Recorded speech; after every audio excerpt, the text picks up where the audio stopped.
All right, we're on Disco Acid Cult TV.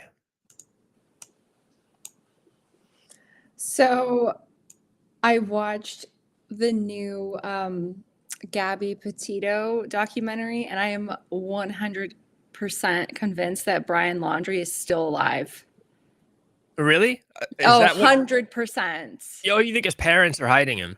Yeah, well, yeah, I think they have like aided him and helping him go somewhere. Like it just makes sense. Like all the facts that they presented, I was like, no, no, no, no, no. That guy's Was that still alive. the conclusion of the documentary? Like, is that the case it was presenting? No, they just kind of like okay. So basically after he like killed her, like there were like the FBI could see there were a lot of phone calls when he was still at the park, like to his parents, and they were like very long phone calls. And so then like he goes back to Florida, and like the parents immediately lawyered up. They spent like thousands and thousands of dollars on some guy. And so the cops were like, why do you have a lawyer? Like, because they were Hmm. still saying like, oh, Gabby's fine. So they're like, so why do you need a lawyer? And they weren't saying anything. So it was like super sus.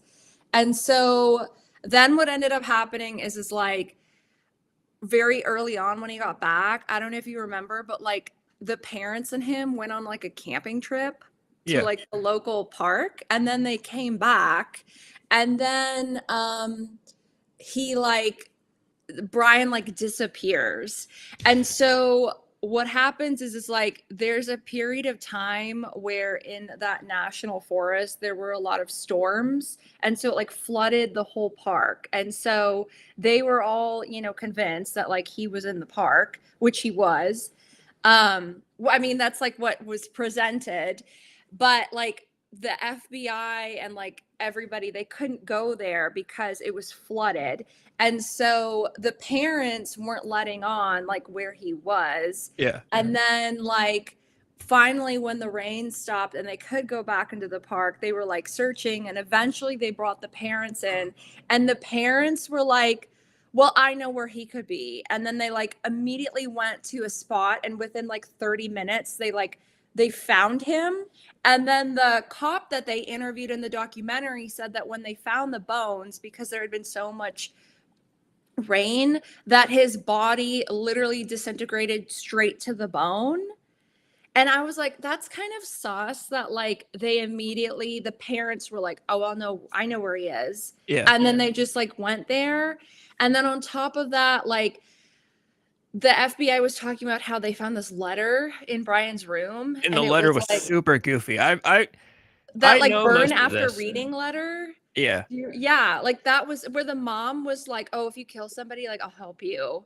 Like So I that's remember, I'm glad you have that idea because I always thought there was something weird about it. I never quite had the idea that he could still be alive, but that makes total sense. I remember, like I said, that was like, this is like the true crime COVID case. This is what true crime yeah, fanatics got during the COVID 100. era. Like, Yeah. there's always right before that, it was the Delphi murders, and we're still kind of hanging on to that because the trial's going on. And Brian Koberger came up a little on the tail end of COVID, but really when COVID was in full effect, like we were all fucking wearing 4 masks and we couldn't go to our grandma's house. We had the Gabby Petito case, and I remember it was super boring in the sense that it's like, yeah, her boyfriend killed her. Like, of course, you looked into it for like 2 minutes, Yeah.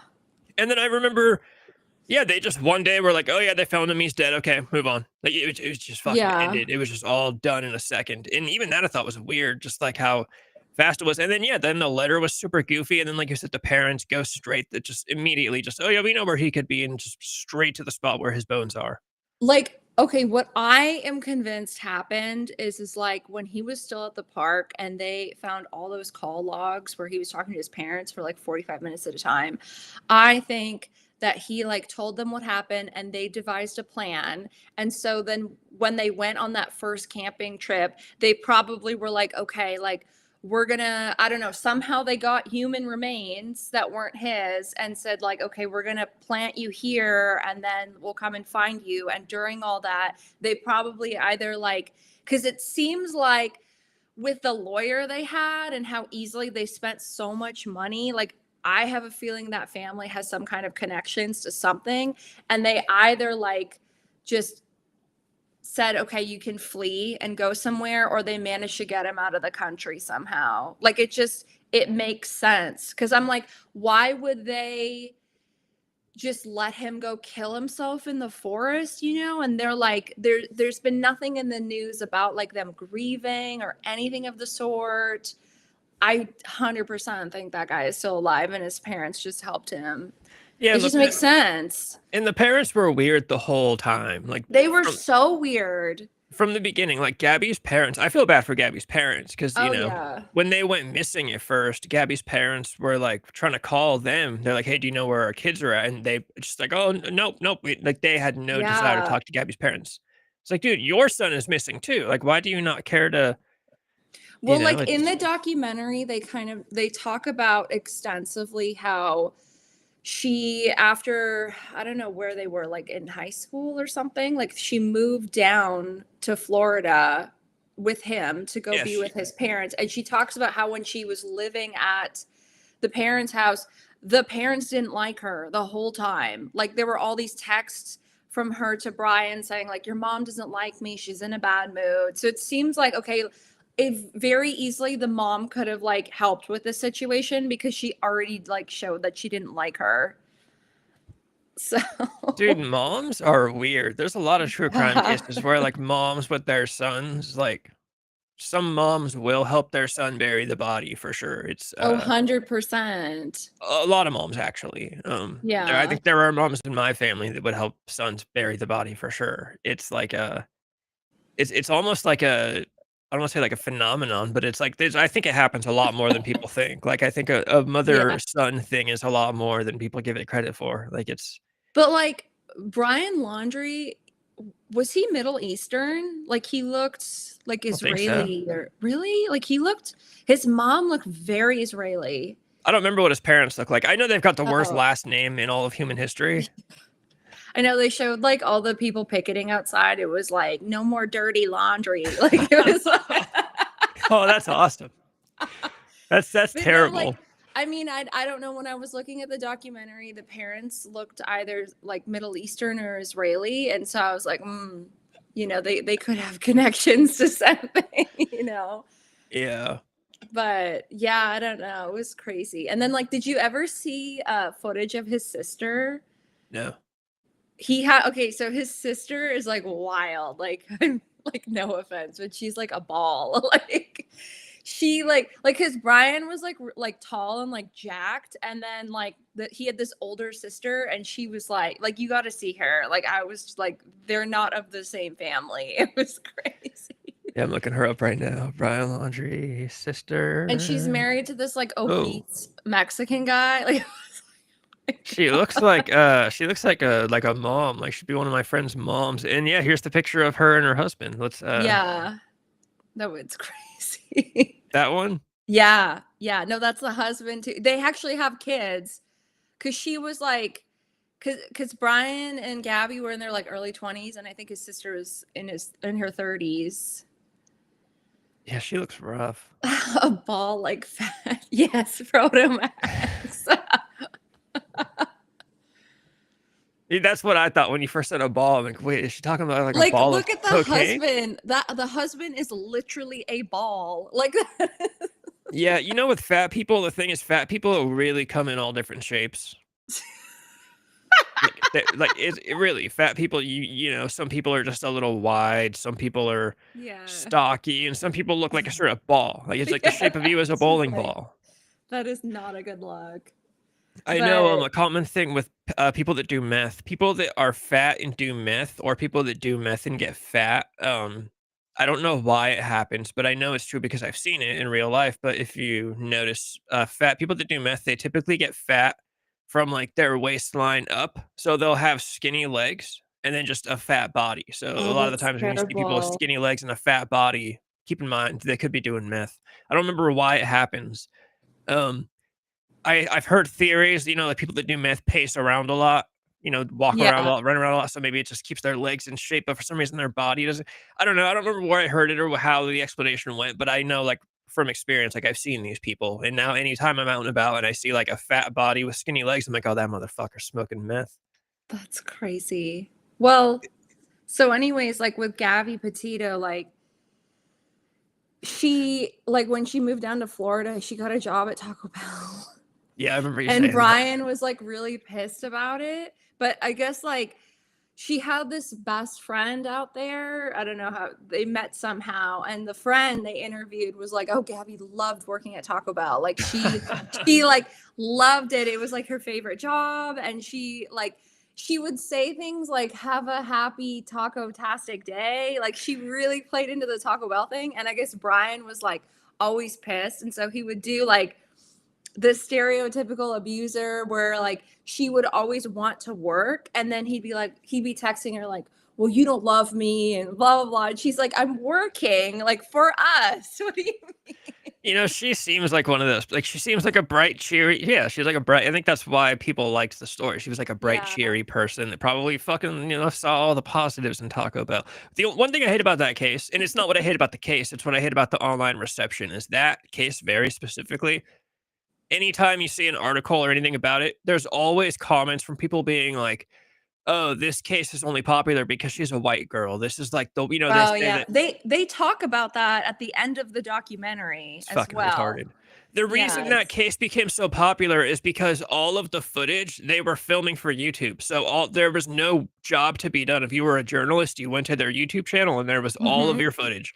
That's Yeah, why that case became popular, because there was nothing interesting about it, except for now that there's a theory that he could still be alive. But that case, there's, like I said, I hate to say it was boring, but there was nothing interesting. There were no twists except for Doc the Bounty Hunter getting in on the action. That was the yeah, only that was twist. weird. That was so weird.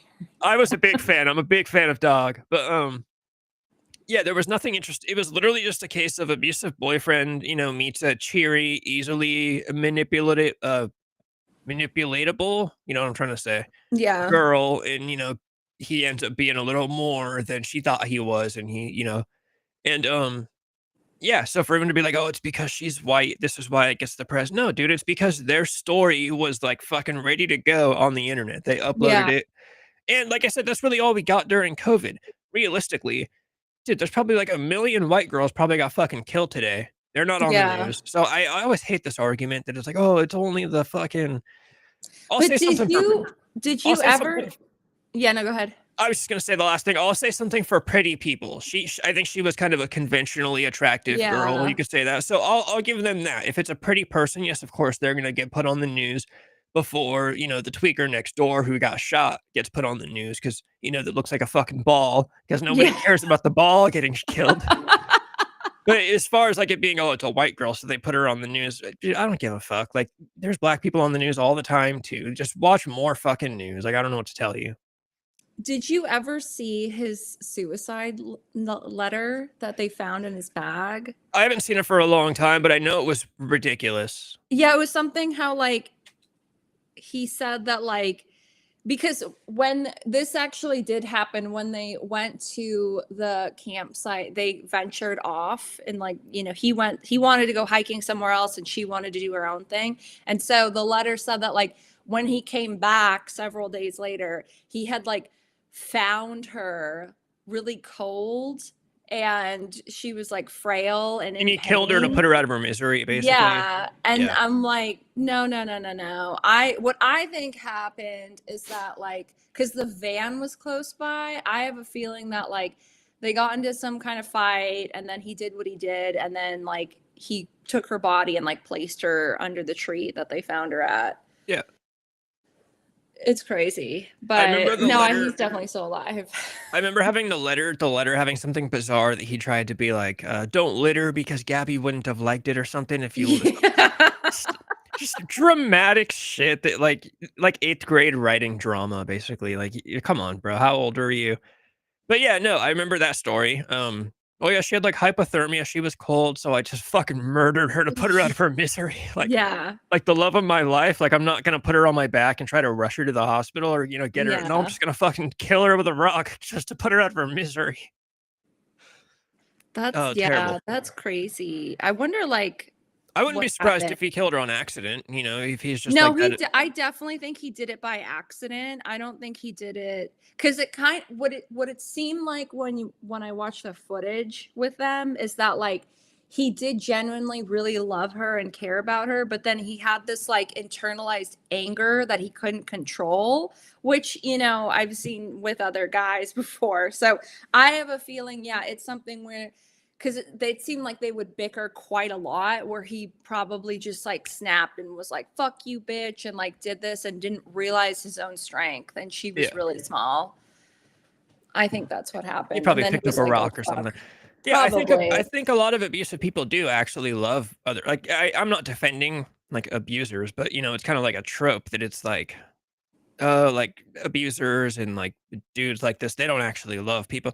I think they do. They just have this fucking other side of them that, you know, they fucking fly off the handle. Like I think Ted Bundy Yeah. loved Liz. I for sure think he did. I think he wanted to be normal, but he just had some fucking weird shit inside that, you know, people don't really know how to control. See, I'm sure he did love her. I'm sure he thought she was great, but he just had some fucking shit. It sounds like his parents are fucking weirdos. I'm sure he inherited some bizarre shit from them. 100%. He's like, God damn, my sister's a ball. Like everything is miserable. Yeah. Yeah. Okay, so I got to tell you all about last weekend at the whiskey Hey, you and found your the friend. rainbow. Okay. I wanted to make sure that Protomax was here because he was listening to this story too last week. Okay, I'm gonna like just play it out because this whole thing is like nuts. So yeah, so like last Saturday night, we had tickets to go to see this like the Doors cover band. And so, as I said, like we made reservations at the Rainbow because you have to make reservations now. What does he say? Oh Yeah, yeah. Bundy, he was born, you know, Bundy was born before, sorry, Annie, before you get it back into it. Yeah, Bundy, he was born to a woman out of wedlock. And, you know, back in that day, that wasn't cool. So, his mom moved in with her parents, and they basically told Bundy that his grandparents were his parents and his mom was his sister, just to try to like save the family from shame of having a child out of wedlock. And you know, stuff like that back in the day. I have a friend who has a theory that all of the 60s and 70s and 80s serial killers, they're all products of World War II. Like all of them have abusive families because they are all World War II veterans. They all get whooped by their parents. And, you Mm-hmm. know, I'm sure Ted Bundy's mom was dating dudes that were veterans and stuff. And yeah, a lot of it's usually just fucking crazy shit. They divorced. Calling it bless up. Okay. So let me play out this whole story because it was just like crazy.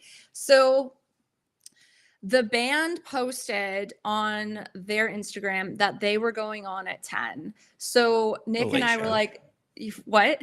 I said late show. Yeah. Yeah. So Nick and I were like, okay, we're gonna make 8 o'clock reservations at the Rainbow, hang out there for a while, and then go to the show.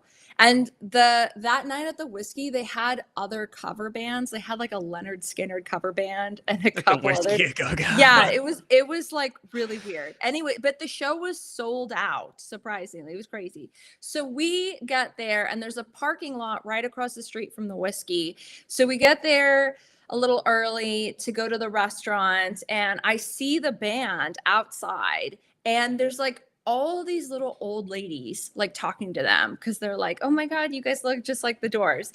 So That's the groupies. so like yeah, they're like old ladies. So I'm like looking at them from across the street and I'm just like, where's Kat? What's going on? And then Nick's just like, I don't fucking know. So we just like continue down the road. We go to the Rainbow. So we get there a little early. And so at the Rainbow, there's an outside bar, and then there's the restaurant, and then there's two inside bars and a music venue. Like it's crazy. But I had never been inside before. I only went once to the outdoor area. So we get there before reservations to go have drinks outside. And so we go in, and then it's like it just feels like you enter like 2005. Like all the girls that were like hanging out there had the fucking like the skunk hair and just like leopard print. So we're hanging out, and then the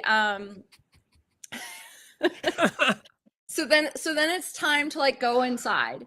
So like first of all, we go inside and it's like packed. Like everybody was eating there, surprisingly. And so they have like all the girls that are working there, they look like Hooters girls. Like they're very pretty and they're wearing like tank tops and shorts. And so they had this like giant Italian guy with like covered in tats, like super fat, and he's kind of like standing like right by the front and like just watching over like the restaurant. It was like really weird. So he says to us, he's like, "Do you guys have a reservation?" And we're like, "Yeah, we do." So he calls over like one of the girls and he's like, "Okay, can you help them? Like they have a reservation." And she literally like scoffs out loud. She's like, "Oh." And like, I'm like, "What?" Like, I just want to sit down. Anyways, like, all the girls were just like completely bothered to be working. Like, anytime they were asked to do something, they would scoff out loud. And I'm just like, this is crazy. On top of that, like, so we go inside and it's all like very dim red lighting. So you can't really see. It's just like red everywhere. The real kicker to all of this is they were blasting like pop punk and screamo, like Oh god. blasting At it the Rainbow at in the Los rainbow. Angeles? So it's like really dark. There's like this loud music playing. And then how it works is like when you go inside, it's like it's really small. Like up on the ceiling, they have all the band memorabilia, but it's kind of like a big U shape. Like they have a bunch of booths that kind of come around. And then in the center, they have like two rows of booths. So pretty much whichever booth you sit at, you are literally facing another booth. So you are looking right at somebody. It's weird. So like we get our table and I like Nick and I are like just so lost because there's so much going on. So we're sitting down. There's like families with kids sitting next to us and then there's just like old rock and rollers and it's just like screamo music like blasting and I'm like, what is going Yeah, on? I wonder why that choice of music. It was so bizarre. It was so bizarre that Nick and I pretty much just ate our meal in silence because there was so much to look at. And so, like, the food was amazing. They definitely lived up to the hype. Highly recommend it. But like the atmosphere was so intense. I don't know if I could handle it again because it was so bizarre. Like there was like a family with like little kids, and then across from us, like the people that we were like forced to look at, it was like the weirdest situation. It was like this beautiful model looking black woman. She looked like she was probably in her like late 30s, early 40s. And she's with this guy that looks just like Vince Neil. And so Nick's like, "Is that Vince Neil?" I'm like, "No, that's like Vince Neil." Cause it was like Vince Neil, but like even fatter. And like I was like, what is this situation going on? Because he was like all over this black woman. She's sitting there like eating a salad and he's like devouring the pizza. And so we were like forced to watch this because it was right in our view. And then like next to them, there was like a family like wearing just like t-shirts and jeans. And then like behind us, there was like some kind of like girls' night going on. And it's like the booths are so close together. There was like screaming like right behind us. So then, so like we eat our meal, and then all of a sudden, I see the Vince Neil guy and the black woman. They order like chocolate cake. So I'm like, okay. And then I see like a lot of people around us ordering this like chocolate cake, and it looked really good. And I'm kind of like, what? Like, so I ask the waitress, I'm like, so like, what's up with the chocolate cake? And she says to me, she's like, "Oh yeah, it's really good. We get it from Cheesecake Factory." And like, okay. So I'm like, so then I literally like lock eyes with the couple in front of us. And I was like, "Hey, is the cake good?" And they were like, "Oh, it's so good." So this like Vince Neil guy is like devouring the cake while his model girlfriend is just like sitting there like, "Can we leave?" And so we do all that. And then we end up leaving. And so we go to the venue. So by now it's like almost 10 o'clock. So I go inside and it's like jam packed. Everyone's old as fuck, of course. And we get in and like the band before them, the Leonard Skinner band, like they were just going on, like they were just setting up. And I was like, oh, fucking no. Like, I am not going to wait like an hour and a half. It's For already them to 10 play o'clock. Freebird. Yeah, like I was like, I'm absolutely not gonna wait till midnight to hear this Doors cover band. Are you fucking kidding me? Like, it's not worth my time, even though I paid tickets. So like we go inside, and then I see like the Doors band, they like walk right by us downstairs. And so I see like Kat's husband, and it's really crazy how in real when you meet like influencers in real life, like how small they are. Because her husband in like the pictures, he looked really tall and like quite broad, but in real life he was tiny. He was so fucking small. And so like they walk right past us, and they're like on a mission to go somewhere. And I'm kind of like, okay, where, you know, where's Kat? Where's Kat? So we go upstairs, and then I try to get like a good view of everything.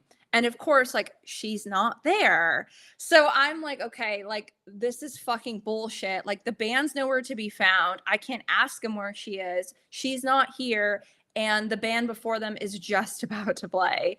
So we literally hung out for maybe 30 minutes and watched this like Leonard Skinner cover band with like 10 people in it.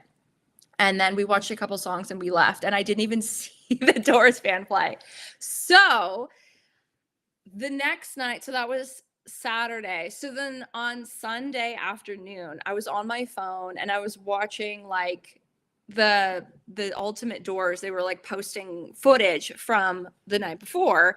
And I don't know how I came upon it, but like the husband has a private profile, which I've never seen before. And so I somehow came upon that, and he had his last name, and his profile picture was still his wedding photo of him and Kat. So I'm like, okay, what's going on here? Like, he's still with her. So then I decided, because she always had her own last name listed on her profile. So I was like, hold on, let me try something. I can't believe I've never done this. I go on Facebook and I type in her name and his last name, since they're married, and she comes right up. And I'm like, are you fucking kidding me? I have been looking for this girl for a fucking year. So I reached out and I was like, Kat, is it you? Instantly. She's like, oh, hey, Annie, what's up? I'm like, what do you mean, what's up? I have been looking for you for a year. What do you like? Where have you been?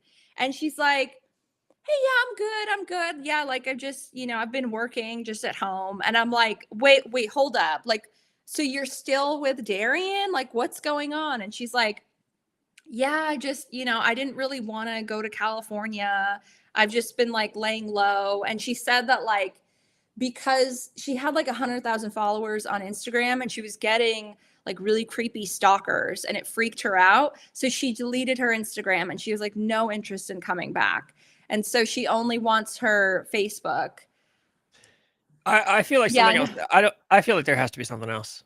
Okay, so there is something else. So I'm like talking to her, and then I say, because she just like she made it seem like everything was cool. Like she was just like, yeah, I'm just, I live at my mom's house in Florida, and I just, I work and whatever. And I'm kind of like, okay, like, because they bought a home together like in Memphis, and he was working construction, and he quit that to be in this band, like, and they had to sell their house, and now she has to live at her mom's. So it's crazy. So then I said to her, I was like, so do you see him often?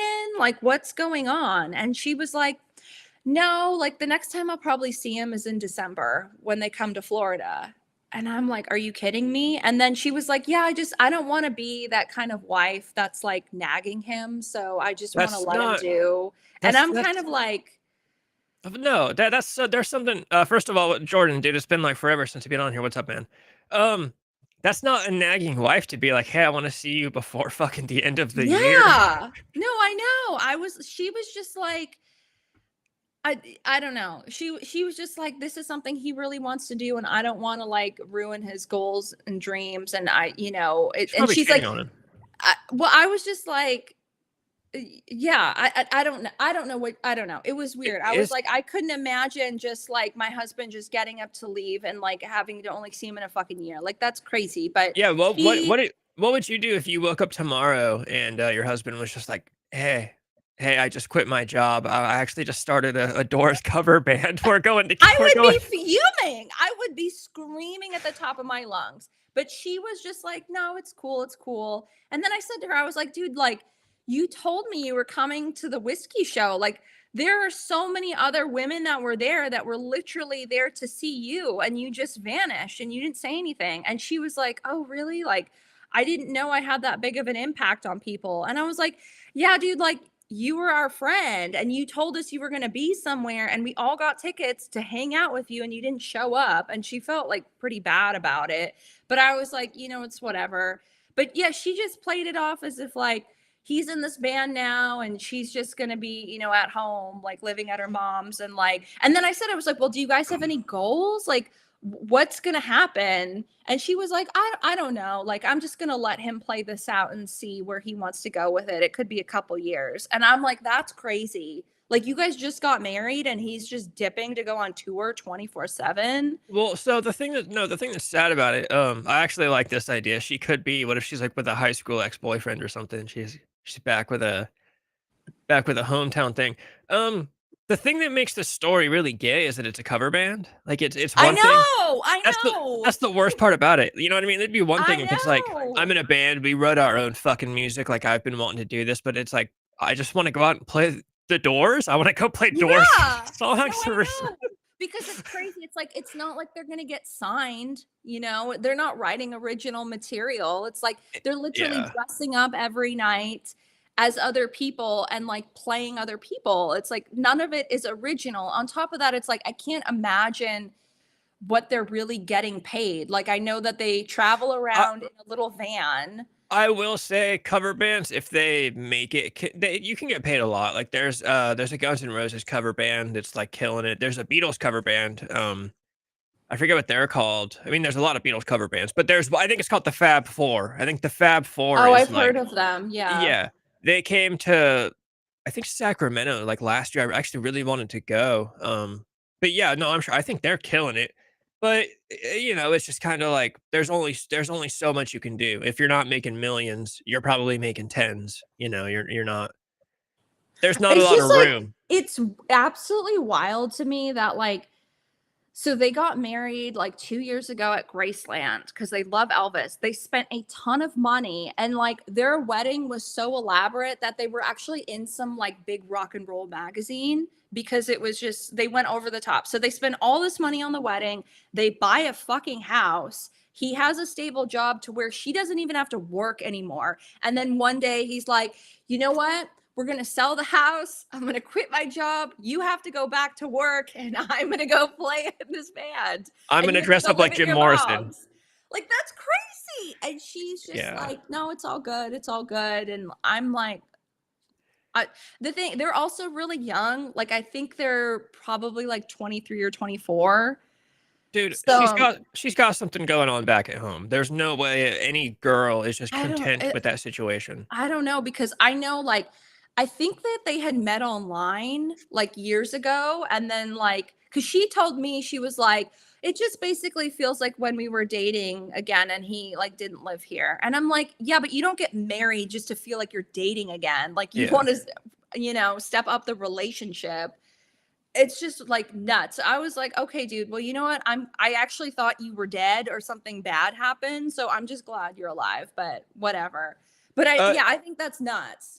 Because if you had Jordan, said to me like, "We're going to sell the house so I can go play like some cover songs," I would be like, "Fuck you. No, we're not." yeah, so I can cosplay as Jim Morrison. I think so. I usually hate cover bands now that I'm old. They have a purpose in the world. Like you talk about the old ladies at the whiskey. They probably, I think old ladies probably. Oh, he looks just like Jim Morrison back when I was, doing acid and I was showing my tits on the highway for a ride. Back when they have a purpose. But at the same time, it shouldn't really be you shouldn't be leaving your wife at her mom's house for a year to go pursue a career Yeah. cosplaying as Jim Morrison. And then, what? I actually also said to her, I was like, I've been trying to contact the band for a while and they never fucking answer me. And what is that about? Because other people have been asking and they I just already told dodge. you what that's about. That's if it was my band and you were commenting on my band's posts, like my old singer Steven, he'd be beating me up. He'd be like, get this fucking girl off of our Instagram page. We don't Well, need her asking. she was just like, yeah, they're very selective who they respond to, and they only like answering questions about the band. And I'm like, Yeah, okay, which makes well, that makes sense. but still, like, I even like DM'd them. It's like we could have taken this conversation in private, and you could have answered me, and I would have gone away, but they For didn't. all you know, he doesn't So even run the Instagram. It could be like the fucking drummer, and the drummer's like, "Who's this fucking Annie?" It sounds like yeah, but the drummer might not even know who Kat is if the singer's not even seeing her more than like I don't twice a year. know. I don't know. But like, I did find out that it seems like most of the band is married. So I'm like, wow, you guys are all just like leaving your wives like casually to go do To go this cosplay as for the Doors. who knows how long. Like that is nuts. He's like, "I It's not love like my girl." they're like going off for a couple months to go work on the oil rigs or anything like that. It's like they're playing in a fucking band to like literally old ladies. Everyone at the show was like old, and I saw all the pictures that they posted like the next day with like fans, and all the fans were like, it was families. It's not like they're like getting ass. Well, that's what I'm saying. It'd be one thing if it's like, "Hey, I've been writing, I'm in a band. We write our own music. We have a lot of faith in this. We think this could work." It's, "Hey, I'm gonna go dress up as Jim Morrison." To me, that's it. Like, you're cosplaying, dude. Like, go to a convention. Just go Yeah. to like a rock and roll convention for a day and get it out of your system. No, I know. It's crazy. I love this comment that Jordan said. I bet his excuse. I love my girl. With his best Morrison voice. Yeah. He probably comes home and he's got the aviator sunglasses on and she's all excited to see him. And But like what's weird is it seems like Kat's kind of like a little bit over it, because I told her what happened and how like we got there and they were going on late, so we left early because we were tired, and she was like, "Oh yeah, I would have done the same too. Like I can't deal with that." And then she that's told me, she was like, "Yeah, like if I had went, I would have just hung out with you because all of their fans are kind of weird." And I was just like, okay, so like I can see that there's something going on where she's not, she's trying to that's separate herself from that, but that's what I'm she's still saying. letting him do it. She's got something going on at home because no girl is content with that situation. She is probably like back with some like ex I fling don't at know. home I while don't she's waiting know. for Jim Morrison to come home to her. I don't know. I mean, she's very active on Facebook and she posts a lot of stuff, and I don't know. She told me I mean, of course she'll, I don't know what she's going to tell me, but she just said she goes to work and she comes home and that's it. But I just couldn't imagine like having it all and like having, a husband that like literally supports you 100%, where you don't have to work and you have a beautiful home, and then you have to give all that up and go live back at your mom's.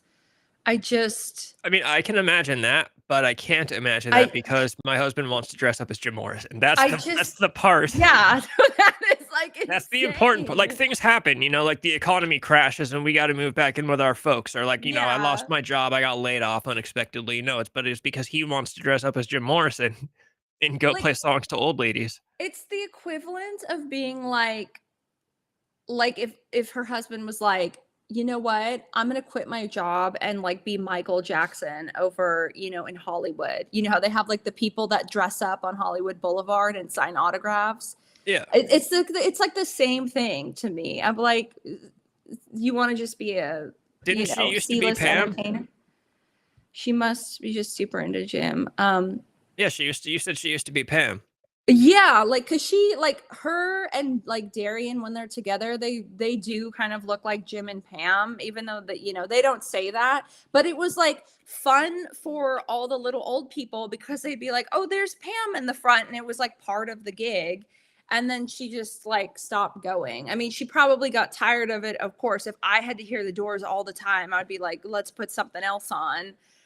You know. She's also at home listening to the Doors records while she waits for her cosplay Yeah. Jim Morrison to come home. It's just like I don't know. I just think that's So crazy. But she is alive and she's okay.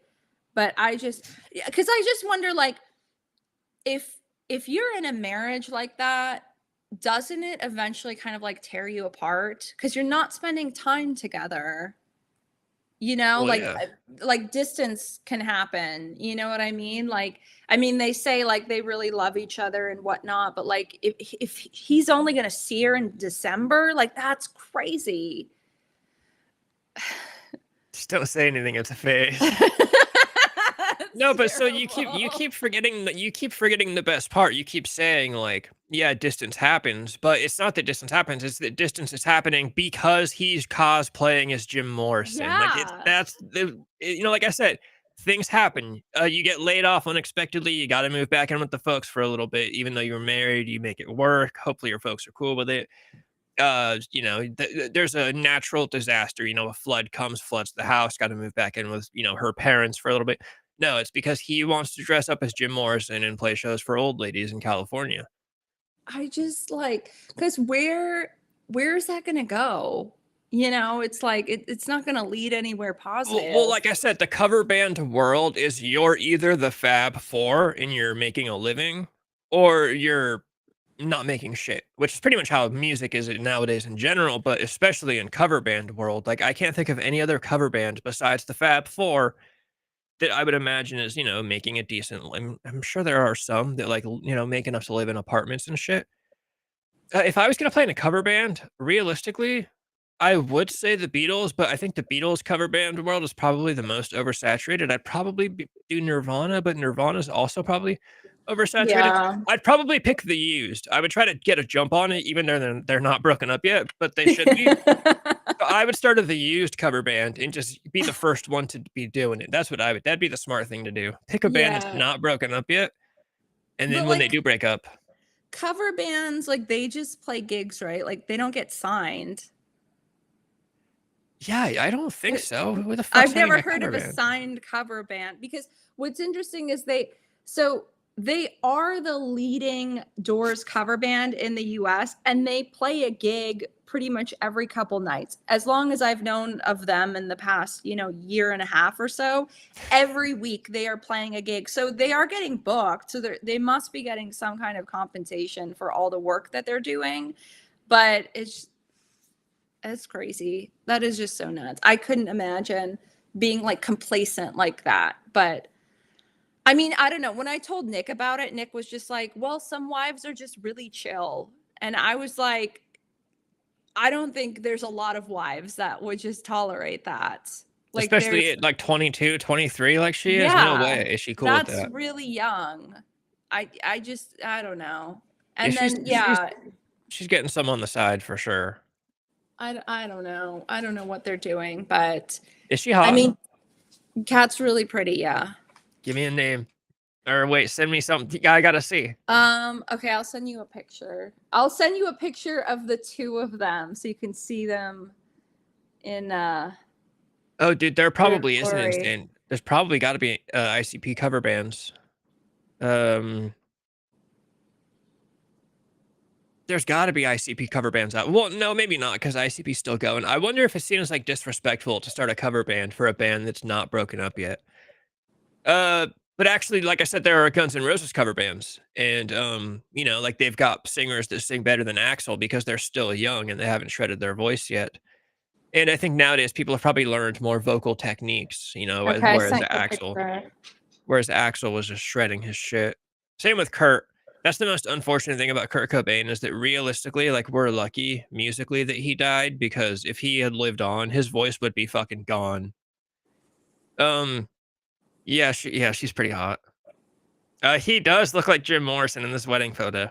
No, he does, right? But so He's like got it's the hair. interesting because I always thought like when I looked at them online that like he would be pretty tall and like, you know, I thought he would be like a, you know, because Jim Morrison, from what I've read, was like almost 6 foot and like almost 200 pounds. Like he was like a guy.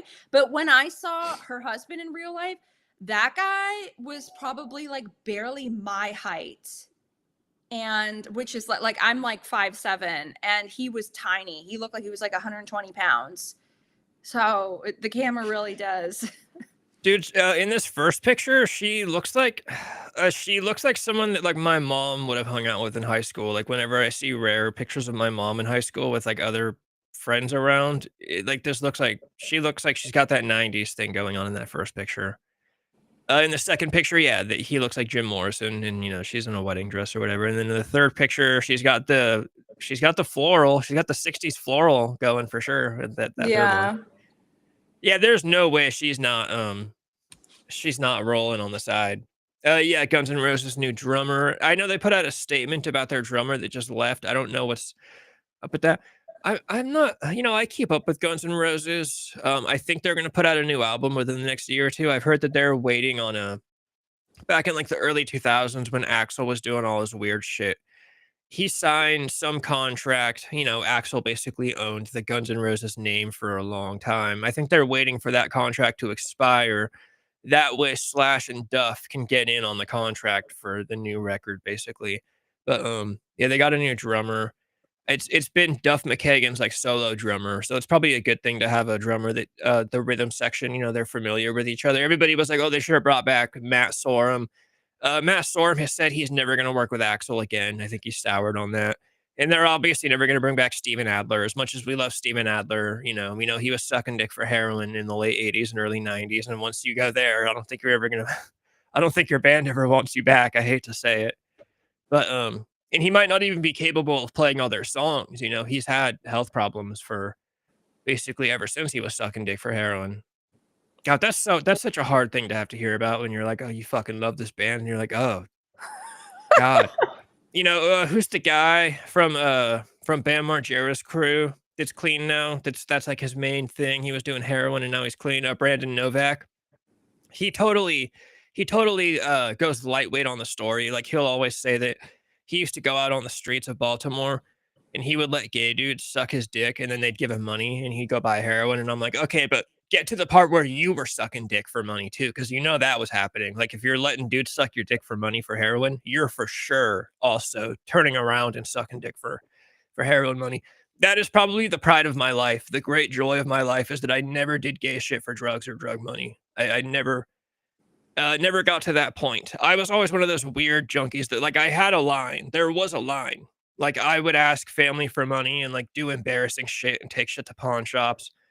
But I never robbed a liquor store. I never sucked a dick. I never had a gun. Yeah, I would rather just lay in bed sick than deal with all that shit. That just sounds like a hassle. Yeah, Kurt. Yeah, it's the most unfortunate thing. Kurt Cobain dying at 27. Huge bummer. But fortunately, yeah, we never had to witness Kurt Cobain tweet about endorsing Kamala Harris. That's what I'm saying. We never had to see Kurt play an acoustic show at a Kamala Harris rally. We are very fortunate that we never got there. Who is that? And he isn't burying that story, dude. I don't know. Who are you, Captain Birdseye? I don't know who this is. Who is that? This is this Jim Morrison? Oh God. Is this a Jim Morrison cosplayer? Has the leading cosplayer Jim Morrison in the country arrived in our Twitch chat finally? Where are you from? Well, you can't be. Yeah, I don't care where you're from. I like your name, dude. Twitch has a lot of good names. Captain Birdseye. I like that, dude. I'm just gonna call you the captain. We got direct eye contact is one of my favorites that we got on Twitch. Oh yeah, that's a good one. I like the more I listened. He did a podcast about 9/11, and I did listen to it. And he sounds younger than I thought he was. For some reason, when he's in chat, I picture like a 70-year-old man in chat, and I don't think he's 70. I think he's probably like in his 30s, maybe 40s. Jim Morrison, holy shit! Yeah, we got Jim Morrison in chat on Twitch right now. Jim Morrison, where are you even hiding? We used to have what was Tim's alias? Who was the Jenny? Jenny. Yeah, That's Jenny. Long gone. We've lost Jenny. Jenny was the best part of the channel. Yeah, that was great until he got a girlfriend and then deleted all of us. Yeah, he crazy. unfollowed the page, and then you pointed that out to me, and I was like, "Oh, yeah, Yeah, I gotta he unfollow him." unfollowed. He followed like 500 people, and he got that number down to 10. And I was like, wow, okay, I thought we were friends. Fuck you. And then just unfollowed him. Jim Morrison stole my look. I can see it in your profile picture. Jim Morrison certainly did steal your look, Captain Birdseye. Dude, Fucking Jenny. Yeah, fucking Jenny. seriously. Okay, Captain Birdseye.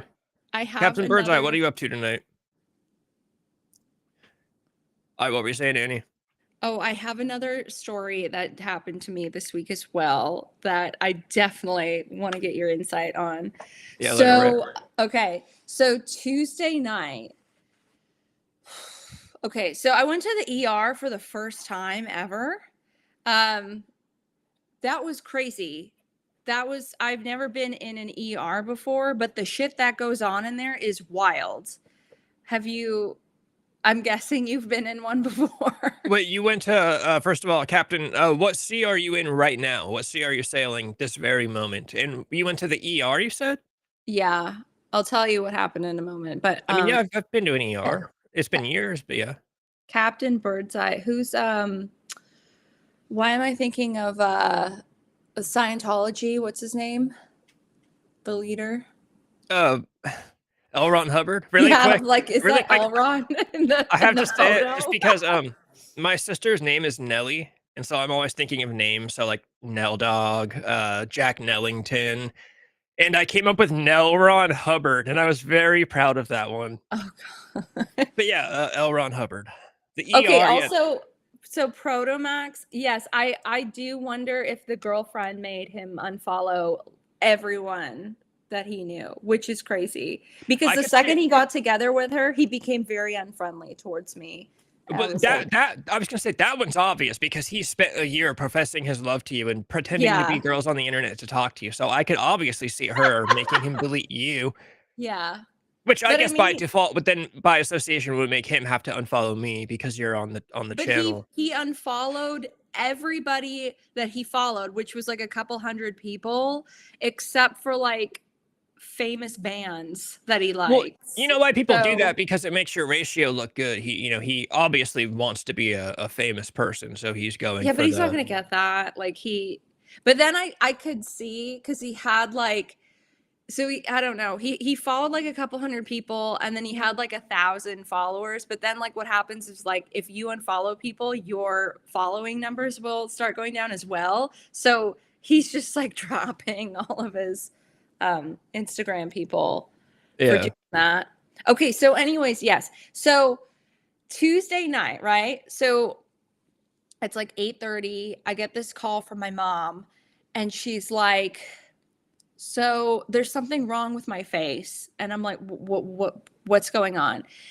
Basically like she wasn't sure if she had like an allergic reaction or something, but like literally like one side of her face got like completely swollen. It was the weirdest thing. I was like, "What were you doing?" She's like, "Nothing. It just like it became swollen out of nowhere and she was in like a lot of pain." So I was like, "Well, okay, what do you want to do? Like, do you want to go to the ER?" And it's like, "Well, no, not really, because the ER, like, you're there for fucking hours."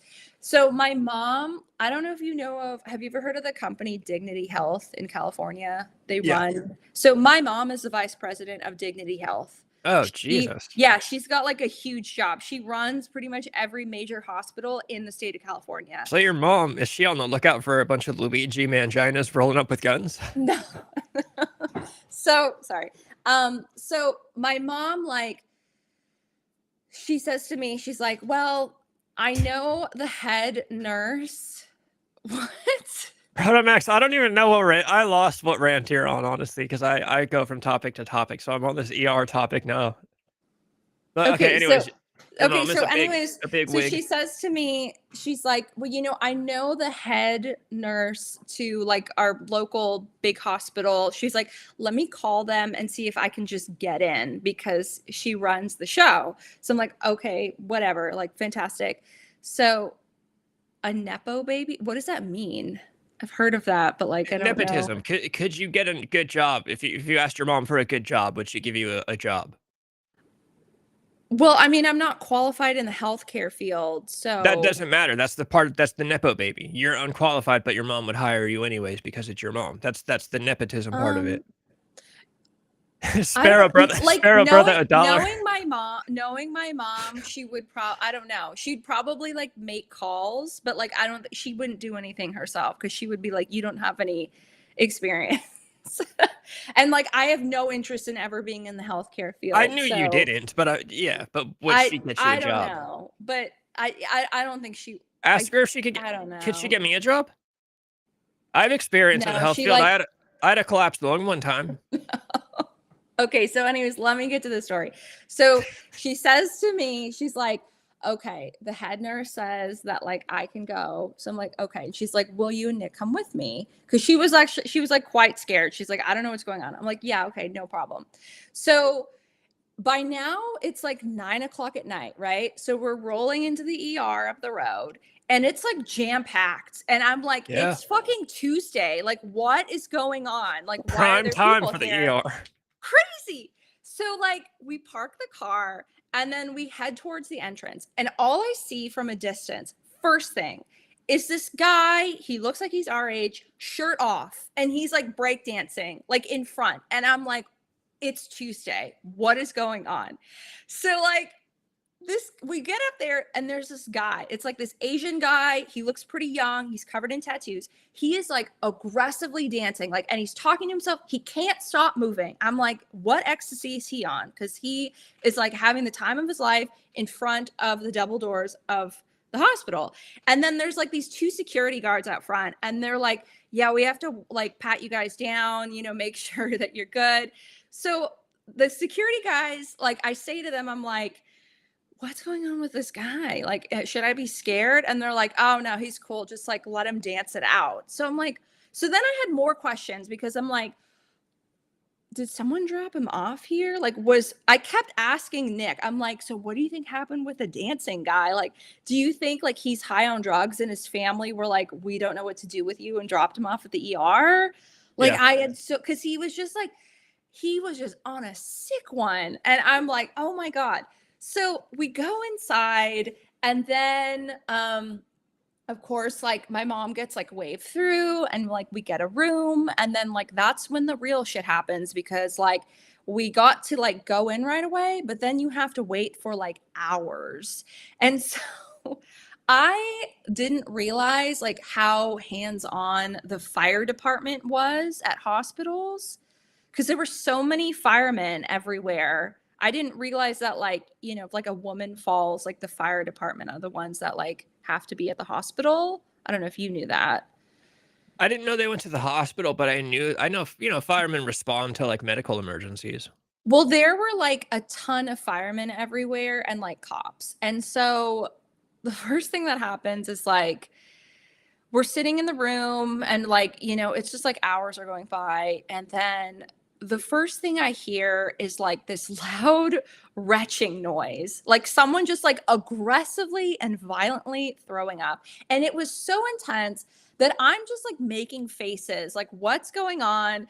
Nick and my mom are just laughing at me because I'm just so appalled. It was so intense. Like I didn't even think it was real. I thought it sounded like a soundbite from a movie because this guy just like, and then I was like, maybe it's the dancing guy. And like he's trying to like get his shit out of his system.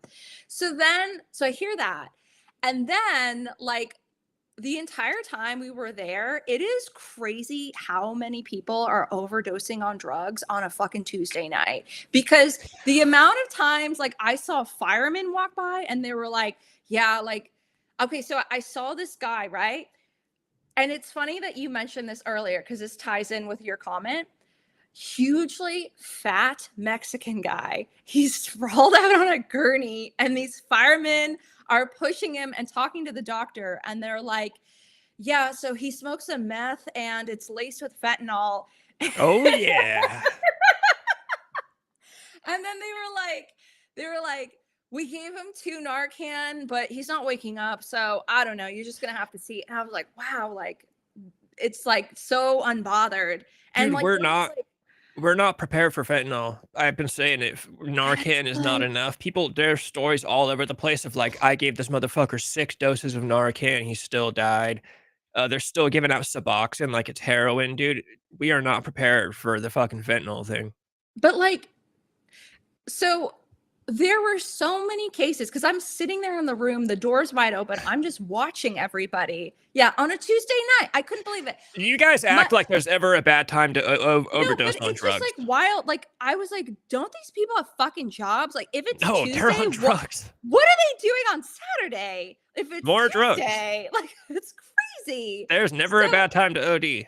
so like okay, so I watched this like giant obese guy sprawled out. The firemen are like, yeah, fucking heroin and meth, whatever. There was like at least another like 3, 4, 5 times of that. How come all the fucking obese people are the ones that are doing meth? It's just like what you said. Yeah, something about, it's weird because usually you see meth or you hear about meth, you think it's gonna be skinny people, but no, there's a lot of fat people that do meth and just doesn't. I just like it, and it was all obese Latino men.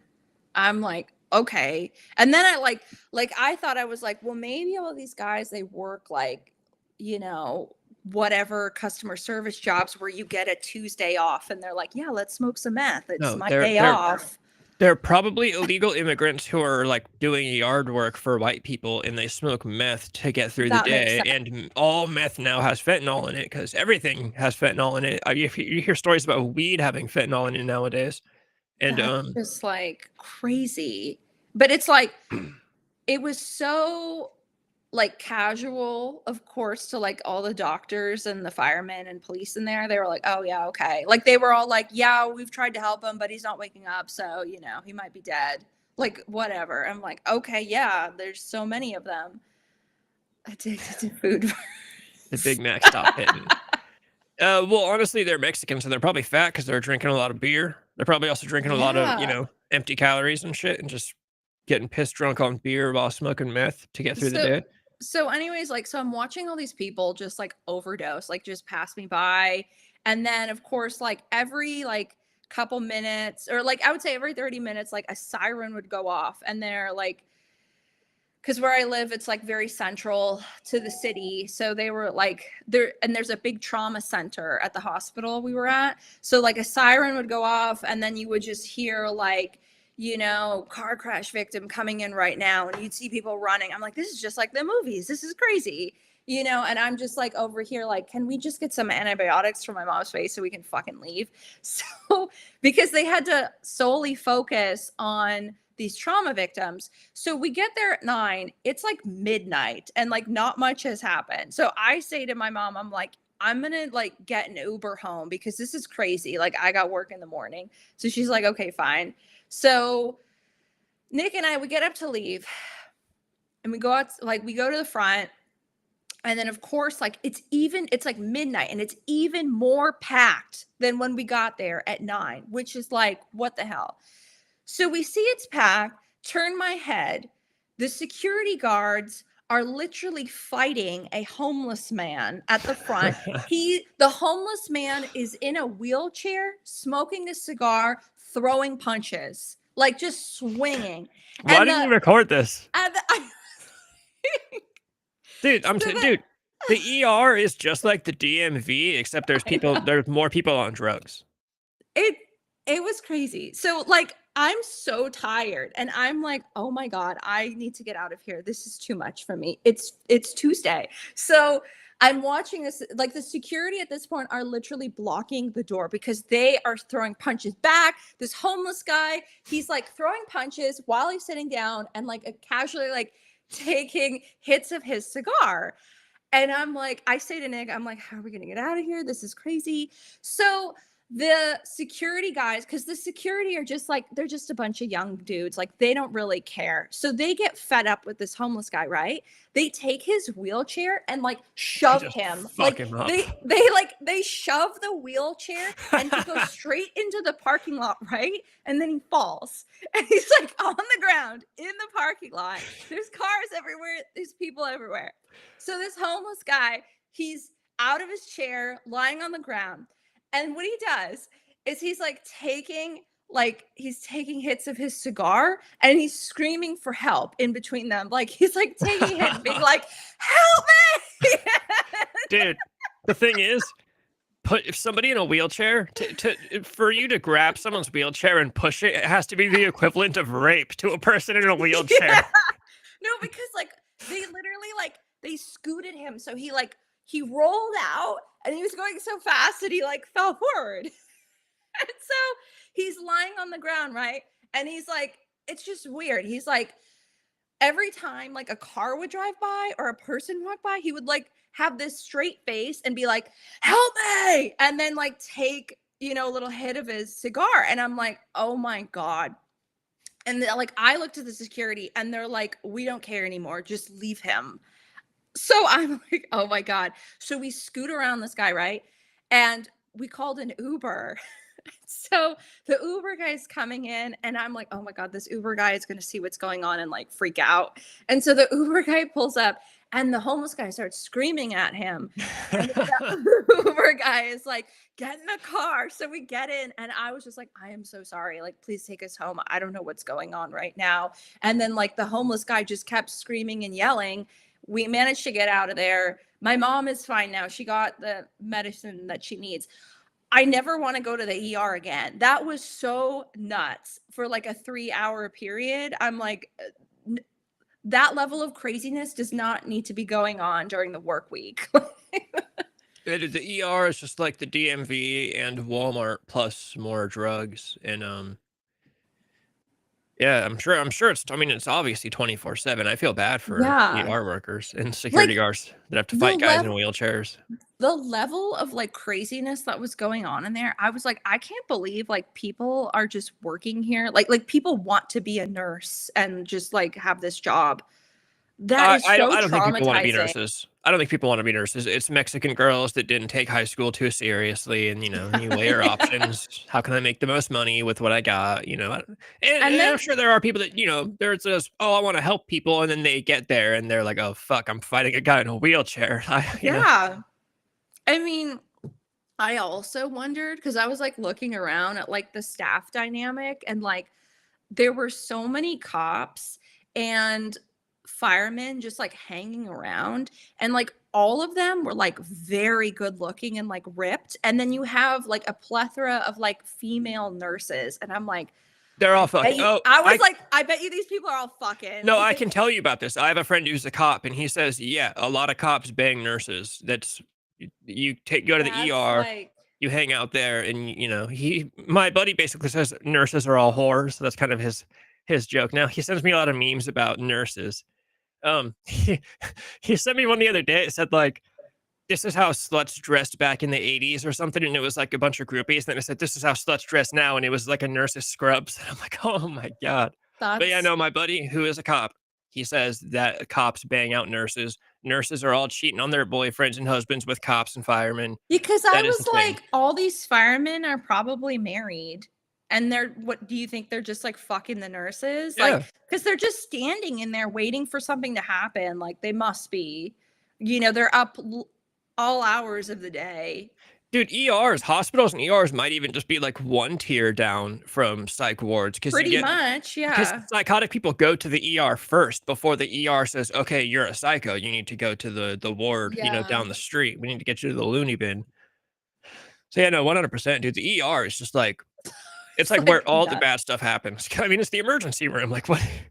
Good It's just people, like, good people don't have emergencies. Like well-adjusted, normal people don't have emergencies very often. yeah. That's the thing.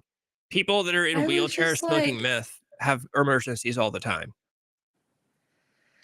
it's crazy. I mean, thank God that my mom like happened to have connections so we could immediately get in and like have our private room. Otherwise, we would have had to probably been there another 2 hours just waiting in the front desk area because that was crazy. Like, I'm like, what is wrong with all these people? Like, what is the emergency that you all need to be here right now? Like, because you're not really getting immediate help. It's going to be in like 5 hours. It's Dude, just your like, mom yeah. has to watch out for Luigi Mangina copycats. I didn't realize that. You got Bill Burr calling for more Well, Luigi's, and now your mom has got to be on the lookout. no, she's fine because she's not like working for an insurance company. I know that is true. She's just like, yeah. But yeah, no, it's like, so that happened literally like 2 nights ago. I'm still reeling from it because it was just like, oh my God. The fucking homeless guy that was fighting in a wheelchair, I have never seen anything like that. That was like, and I bet you they're dealing with that kind of stuff every single day Oh, 100%. because 2 days before that on the news they were talking about at the same hospital at like right outside the ER there's like a big electrical building that powers the hospital, and some fucking homeless guy like went in there to try to like steal power and he fucking fried himself like in the hospital. That's awesome. So it's like, Jesus Christ, like He got his just desserts. yeah, he literally he fried himself. But I mean, he was at the hospital, so they could pronounce him dead at the Dude, scene. it's crazy what homeless people are stealing nowadays. Like copper out of like electrical boxes, just like anything that's like not, anything can be stolen. Dude, like my car, I parked my car. Now I'm conscious because there's a bunch of homeless people where I live, and I'm always conscious if I have a half smoked cigarette that I'm saving for, whatever, I make sure it's not visible in my car because I'm sure there is a motherfucker that will break a window for half a cigarette. Oh, of I mean, course. dude, I would have broken a window for half a cigarette back when I was like crashed in a truck stop parking lots. So I'm not blaming them for that. But Just like there's just so many of them in LA. They're all like little rats. Like they're always scavenging. yeah, you Like can't it's hate just homeless people, but you have to hate the way that our society deals with homeless people now. I still like what yeah, Bill Maher said. Bill Maher says, back in the day, it was we got to find a way to get these homeless people off the streets. And nowadays, society says, "Oh, how dare you ask them to leave the streets? That's their home." And it's like, what? No, that's not how. That you can't have a functional society with these motherfuckers running around like that. no, it's crazy. Oh, here we go. Looks like we got something good. Guy in the ER with the most broken I've ever seen. Walked up to the window and tried to order food. What?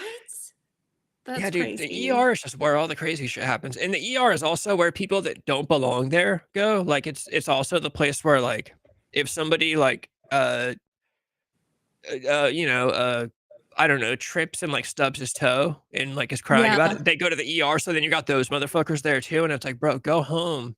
Put some Yeah. fucking ice on it. Get the fuck out. You fucking take some Tylenol." You Yeah. know?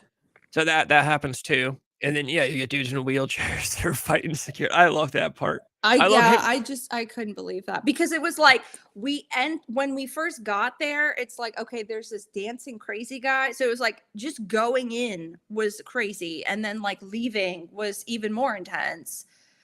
I don't know how these people, even the security, I don't even know how they deal with it. Like they just must be like amused, like knowing you're gonna go to work and like see some shit. Like you just gotta be laughing at this point. Cause They're the probably fact just yeah, desensitized at this point. It's just work. yeah, because like the fact that the security were like, yeah, we're not going to tolerate this. We're just going to push him into the road. Like that says a lot because Yeah, when you have to oh grab the man. handlebars of a man's wheelchair without consent, Yeah. it's at that point. Like, bro, it's not even Wednesday. We're not even halfway through the week I yet. know. I know. I And also like appreciate the guy making sure to hit the cigar in between breaths because you got to have your priorities. yeah. No, because it was like he's on the ground, right?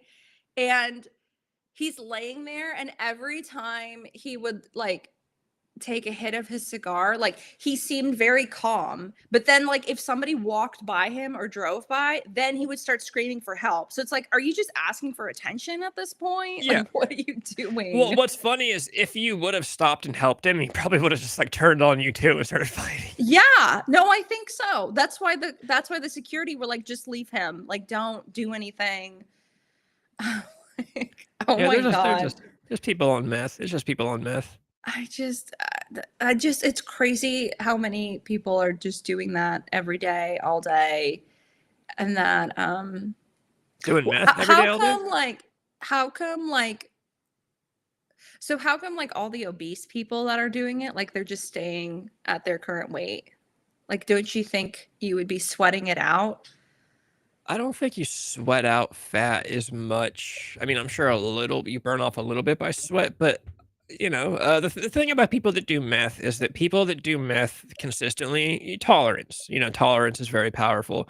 I knew a girl that smokes meth that she would smoke meth and you wouldn't even know. She literally described it as a morning cup of coffee. She's like, yeah, it's just what I do to fucking get up and get going. So they smoke meth. I've also had friends that say they smoke meth and it chills them out. Like, Mhm. so I'm sure they're fat because they're so used to smoking meth. They just smoke meth, and you smoke meth and you lay in bed. Not everyone that smokes meth is fucking running marathons because they're high on meth. Some people are smoking meth and laying in bed. But I thought, like, doesn't it, like, suppress your appetite? I think so, but at the same time, like I said, tolerance. So you just smoke enough. You just go about eating as you normally do. So that's why they were like, "Now we're gonna go to fentanyl," because the meth wasn't. Well, a lot of people didn't intentionally go to fentanyl. A lot of people just had fentanyl put into their drugs. Yeah. I'll advocate for fentanyl. Fentanyl is awesome. Everybody should go in, intentionally to fentanyl. I'm totally kidding. But yeah, no. A lot of people that do meth, like they just smoke meth and they just lay in bed, and continue going about their day. The person, I know people that have, that were like meth people and were fat. Is just yeah, I don't think it, contributes too much. But at the same time, there are people that do meth and they're skinny. I think it just honestly, I think it just depends on where you are when you start.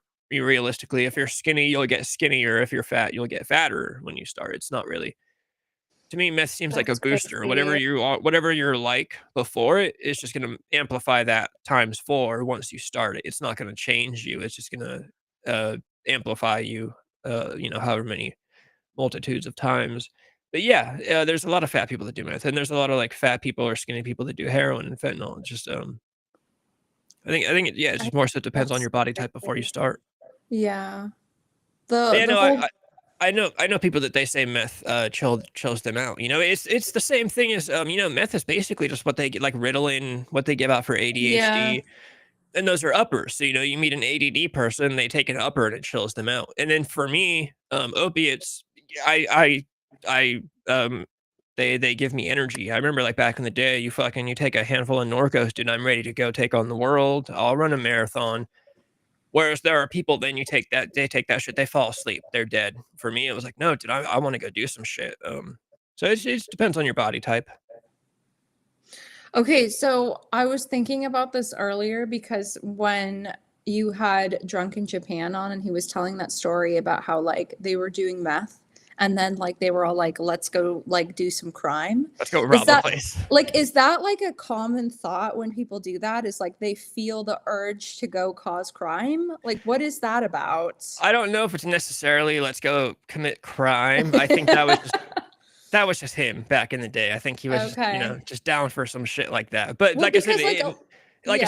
it amplifies your personality. So I think even sober, he would have gone out and caused some mischief, but then you put some meth in him and the mischief multiplies. Like maybe sober him in 2014 would have said, I don't know, let's go throw eggs at, Paris Hilton's house. But then you get him on Yeah. meth and it's let's go rob Paris Hilton's house. Like it just kind of amplifies whatever you already have in you.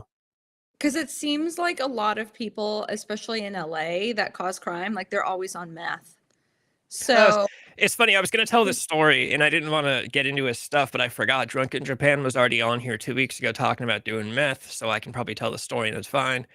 We went over to Dirty White Boy. Dirty White Boy just bought a new house recently, and we went over to his house to check it out. And we were over there pretty late at night. It was like fucking 11 o'clock at night at this point, and I was having a conversation with Drunk in Japan about him doing meth. We were talking about meth and old drug days. yeah, And we walked outside of the house, brand like I said, new house. This is the first day Trey was living there. And we walk outside and in the middle of the conversation, Drunk in Japan is just like, oh yeah, dude, meth always used to chill me out. And Trey's like, bro, my neighbor, shut the fuck up. It's 11 o'clock at night. The neighbors are probably hearing this shit. I guess it was one of those you had to be there things, but it was funny yeah, that yeah, new house, first night there. He's got us over. We're fucking yelling about meth and fentanyl in the backyard at fucking midnight. terrible. Wow, that's crazy. What is this? A fat chick that Fucks on meth?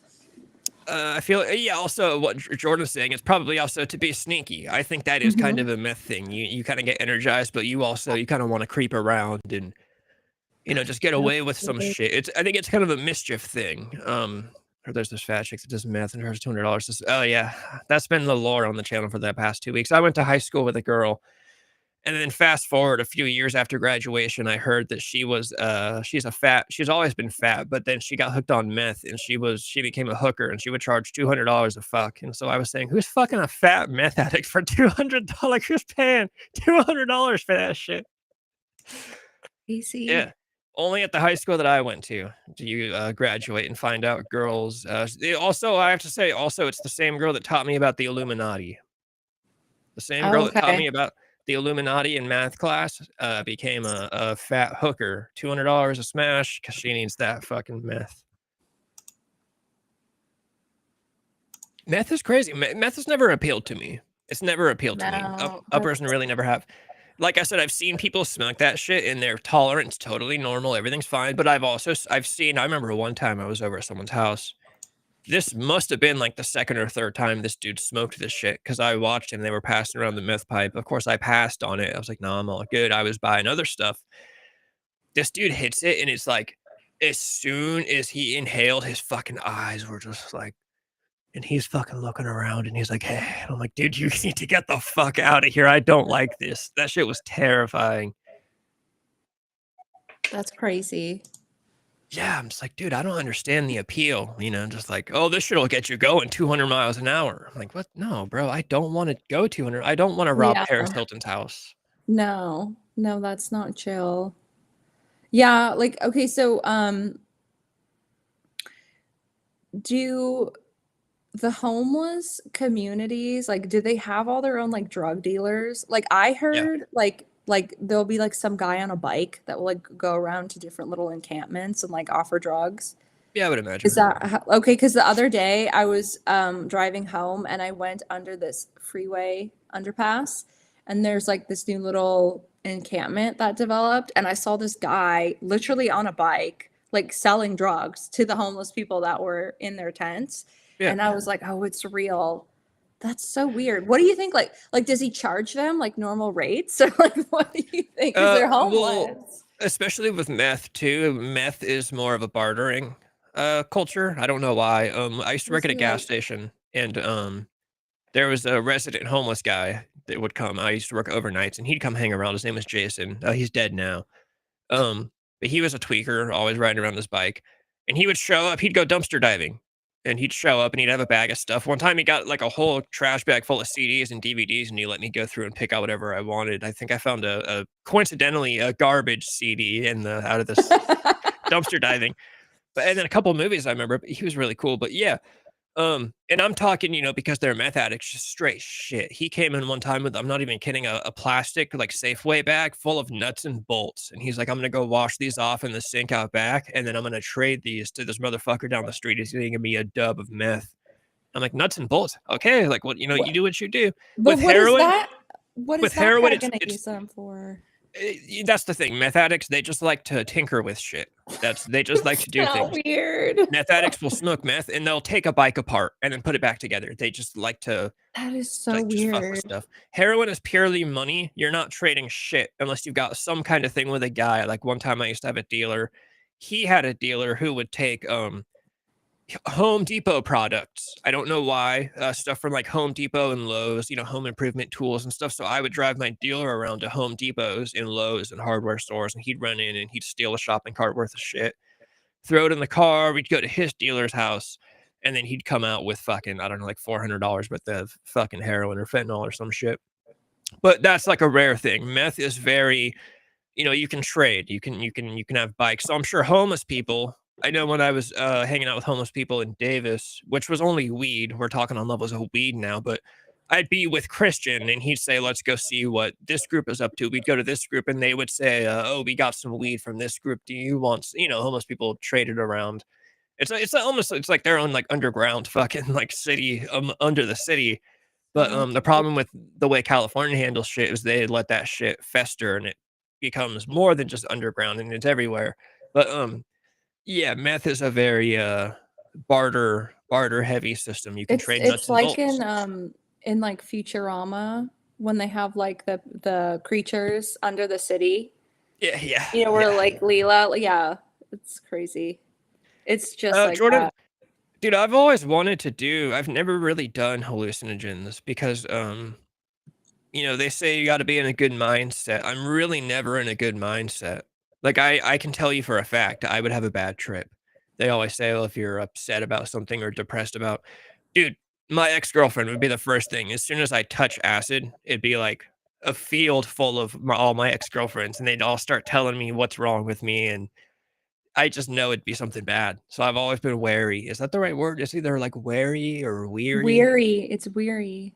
when you're like cautious of something. Yeah, you're weary. Okay. So then is That's wary tired? where Because I know one of them means tired and one of them means cautious. I think, yeah, well, you're like, I'm weary of doing something, so I'm cautious. Yeah, yeah. But I know Oh, but wary then is also a word.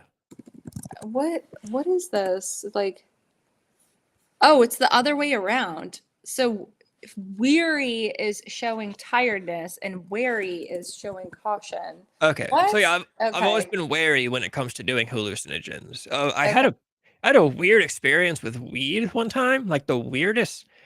I still to this day cannot explain it. It was my first time smoking pot out of a bong, and that's the only explanation I can think of. But I'd been smoking pot for like a year at this point. I swear to God, something was in the weed, but all my friends were fine. So I don't know. We went to Kurt's apartment, which we weren't at Kurt's apartment all the time, but we were just there this one night, and everyone was passing the bong around, and everyone hit it, and then it came to me, and I hit it, and we were all cool. And then we left the apartment. We got in my buddy's car, and me and my friend Robbie were in the back seat. And it's like just shit just starts fucking moving. And I'm like, what the fuck? And everyone's like, dude, what's going on with you? And what I remember very specifically was when I would close my eyes, I could still see everything, but it looked like, like in cartoons, if this was a cartoon and I was gonna go into a computer, it's like everything's black and there's like green lines, like a green grid. Do you know what I'm Hmm. trying to get at? Like Hmm. it looks like that's how cartoons portray like a computer. Yeah. Everybody looked like computer graphics. Like, it looked like somebody was developing a video game, like you're watching a video of some software, like video game development. Basically, I was reduced to, like, I was laying my head on Robbie's lap in the back seat and, like, was, like, damn near panicking, and he's, like, petting my head, and he's like, "Dude, it's all gonna be okay." And I'm like, "Dude, I love you. I don't know what's going on." Like, it was crazy, and everyone's like, "Dude, what the fuck is wrong?" I'm like, "Dude, there was something in that weed," and they're like, "Bro, we all smoked that shit too." Like, I swear they That's put something crazy. in it when it came to me, and they were, like, fucking with me because my friends and I used to drug each other but no Yeah. one ever fessed up, and they would have said something the next day if they did. See, I have no idea, but that was a weird, like, I was tripping is what I'm like I said, shit was Yeah. moving and shit was changing, and I'm like, "Dude, it was fucking weed." I have no idea. Yeah, but I Um, usually tend to feel like that on weed too. Like my eye, like I'll start seeing like patterns and stuff like that, but I depending on was a how strong the weed is. but I was like a full-blown pot stoner at the time. That's what I don't think you Yeah. smoke pot very often. I did. I was Okay. like I when I was in school, I was like a very bad child. Like I used to do like all kinds of stuff. No, there was a period of time where I would be smoking all day, every day. You couldn't tell now. I gave those days up many moons ago. But no, yeah. There's some strains out there where I don't know what's in it, but the THC just makes you see shit. Well, today it's crazy. Weed is Oh yeah, it's crazy today. Um, yeah. Jordan, 100%. Sometimes it is good to be scared of, especially of drugs. People should be scared of drugs. I always say the first time I ever did heroin, I was like scared at like how cool, how good it was. I remember that very specifically being like, oh fuck, like this is gonna become a problem. Like I know Oh I'm gonna no. It was one of those things. I remember the very first time, my buddy, my old buddy, rest in peace, put it into a syringe because I didn't know how to smoke it at the time. So he cooked it up for me, put it in a syringe, broke the needle off because I'm afraid of needles. And he's like, put this, into your nose, not like shooting it, but just in your nostril, lean back and you fucking push the plunger, squirt that shit up and just snort it down. And I did it. I sat there for like 20 seconds and I'm like, dude, this is gonna be a fucking problem. Like, I'm doing this shit again. It's the same thing as like the first time I smoked a cigarette. I was like, I'm doing this shit for my life. Like, I know what's gonna happen. You know, I'm pretty honest with myself about that stuff. But yeah, people should be scared of drugs. People should definitely be scared of drugs. Speaking about you being a bad kid, are you still? You know, next week on Thursday we're doing the blackout thing. Um, I didn't know that. I mean, I remember you mentioning it, but I didn't know if you were doing it by yourself or you want me to join. Do you want to come on? Yeah, that's fine. Just because you said you have a story, so I I just I do. I have blacked out one time in my life, and like it's I know that's it. Like, and it was during COVID of all times, because perfect timing. yeah, like when people weren't doing anything, and I just remember how fucking traumatizing it was and how embarrassing. But like, I guess like it would probably be good to talk about it because I'm so embarrassed by it, even though it's probably no big deal, that like it's just a common thing that other You people have done. you could always lie. Just No, I'll tell you the whole story. It's like no, no, not a no, no. big deal. I meant you could lie and say like, oh, this is a friend of mine. Her name is Jenny, and Oh then no, I'll say like it was me. It was like, okay. it happened. It's no big deal. Like I didn't yeah, I'll tell the story. It's not Well, like so it's not crazy. It's not gonna be like, oh, I woke up and I was here. It's just like some shit happened.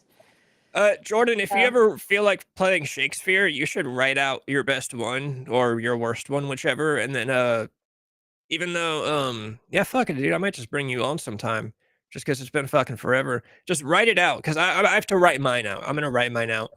On the 27th next week, it's going to be super experimental because I don't know how many stories I want to do per episode. I also don't know if I want to do like we do an hour of blackout stories and then maybe like the last half hour we just shoot the shit like we're doing. You know what I mean? I don't know Hmm. exactly the format I want to do yet, so we're just gonna fuck around and find out.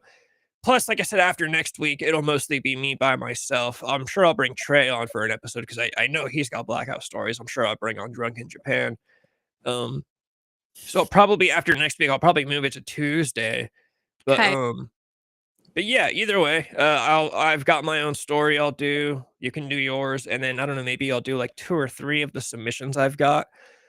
I'm kind of upset already. I noticed I paid $100 for an Instagram ad, and I got 10 stories out of it. And I'm like, that's $10 a story. I can't afford to pay for $10 just to get it. And Yeah. some of the stories honestly suck. I've gotten some really shitty ones. Oh, I have to read them. This is the thing is I'm so new that I have to take the bullshit. You know, I hope that eventually it gets big enough to where I can get a story and be like, fuck that. I'm not, I Yeah. don't, but right now I have to take what I can get and read it. And there's typos all over the place. These are all fucking burnout kids that are sending me these stories. And Of course. I'm hoping I can get it a little classier. Eventually maybe I'll get some college kids that write in. I tried to get some flyers printed up yesterday to put up around some towns. I made flyers to like solicit stories, but and I went You to the gotta go UPS like store. put up flyers at Davis or something. That's what I'm thinking. Yeah. Just because it's a college town, they've got to have Yeah. blackout stories there. I 100%. went to the UPS store in my town, and they were like, "Yeah, if you email us with the picture you want printed, we'll print it out for you, like however many flyers you want. Then you come in and pick it up." But they haven't emailed me back, and I'm kind of pissed. I'm probably just gonna go in there tomorrow and be like, "Hey, you motherfuckers!" Probably a good idea. I got an email from Casey Anthony for her Substack. She, Really? You can ask her yeah. about a blackout story. Hey, Casey, did you black out when you were murdering your baby? Oh, she did a live on her Substack, a live video, but I'm not. I have to upgrade. I have to pay if I want to. If you pay on her Substack, you can email with her directly. I'm considering paying just to talk to Casey Anthony. Yeah, you gotta get like like fucking Andy Dick again. Like, Oh yeah, right. just like that guy's always blacking out. Yeah, Jordan, hell yeah, definitely write out 1 or 2. Yeah, shit's embarrassing, dude. The thing about blacking out, I'll do a little bit of, I don't want to say a monologue, but to start off the show, especially in the first episode next week, I do want to talk about the like, the whole concept of blacking out. And my thing is like being in a blackout is the only time you are the main character of the story, but also an NPC at the same time. Because like once you Yeah. black out, the whole night for all your friends, it becomes we need to take care of this guy. Like this is now the main goal of the Yeah. night, and you're also just not there. You're just not present. So you're just a total NPC. I also say it's the one time in your life that you are the most like yourself because you just all inhibitions are obviously thrown to the Oh wind. You're God, just I hope not. Like that just makes me feel worse about my no, story. it's the realest version of yourself you will ever be. No. You just all inhibitions are thrown to the wind and you just act completely mad. Like you basically wish you could act in your dreams. Oh, no. Oh man. Yeah, Yeah. This- there's a cool it's like I don't want to say a cool psychology about being blacked out, but yeah, when you're blacked out, dude. And like I said, every time I've ever blacked out on Xanax, I've woken up with like some situation with a girl. Like I've woken up with a new girlfriend. I've woken up in like a situationship with a girl and like plans to hang out the next day. Like I've woken up, this with the girl. Like shit just fucking happens. Yeah, you essentially turn into a fucking baby. yeah. I've got a great Oh story my about, God. a kid sent me that has to do with, like, people basically, like, taking his hands and, like, well, I might do it on the first night because it's a pretty funny story. There's a couple decent ones in there, and, I wanna do them. I guess the way I wanna do them is, like, I'll try to be good at when I'm reading them, I'll try to leave spaces in between sentences because, like, if I say anything that you wanna jump in and make a joke or say something about, like, please do Mhm. cut in, I'm trying to make these last, like, I don't wanna just be, like, 10 seconds on a story and then we're done. Yeah. I wanna spend some time on each story, Are you but gonna let the people that you are going to discuss that evening, are you gonna let them know that their story will be told that night so they can yeah, watch? there's a couple people that I, messaged and said, once we do it, I can send you the link of the video so you can watch it. One person subscribed, somebody in chat last night, I think, was Mhm. asking, "When are you gonna do that?" And I told him the 27th. So I told him I'll do his story. It's not the best, but he subscribed to the channel, so I'll do his story on the first night.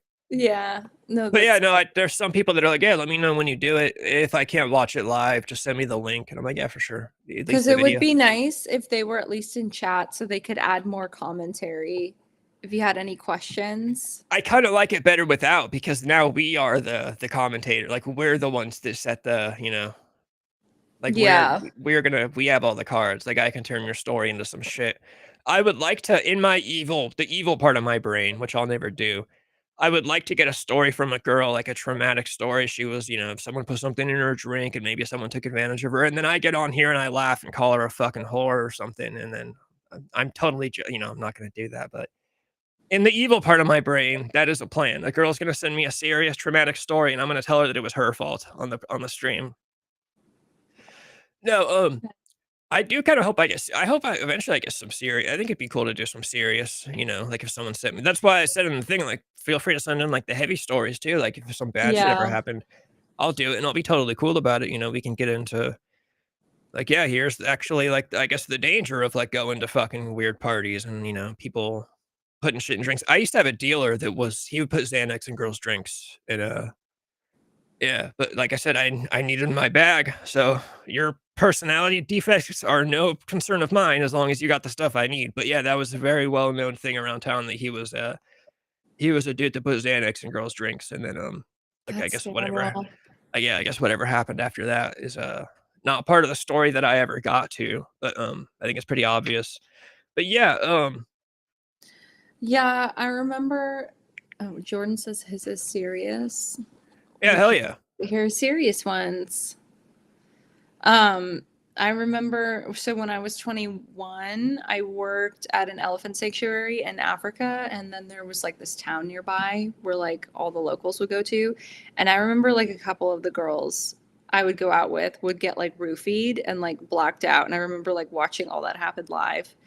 And then like this one time, this girl, we were sharing a room together at the sanctuary. And then I remember like we went out one night.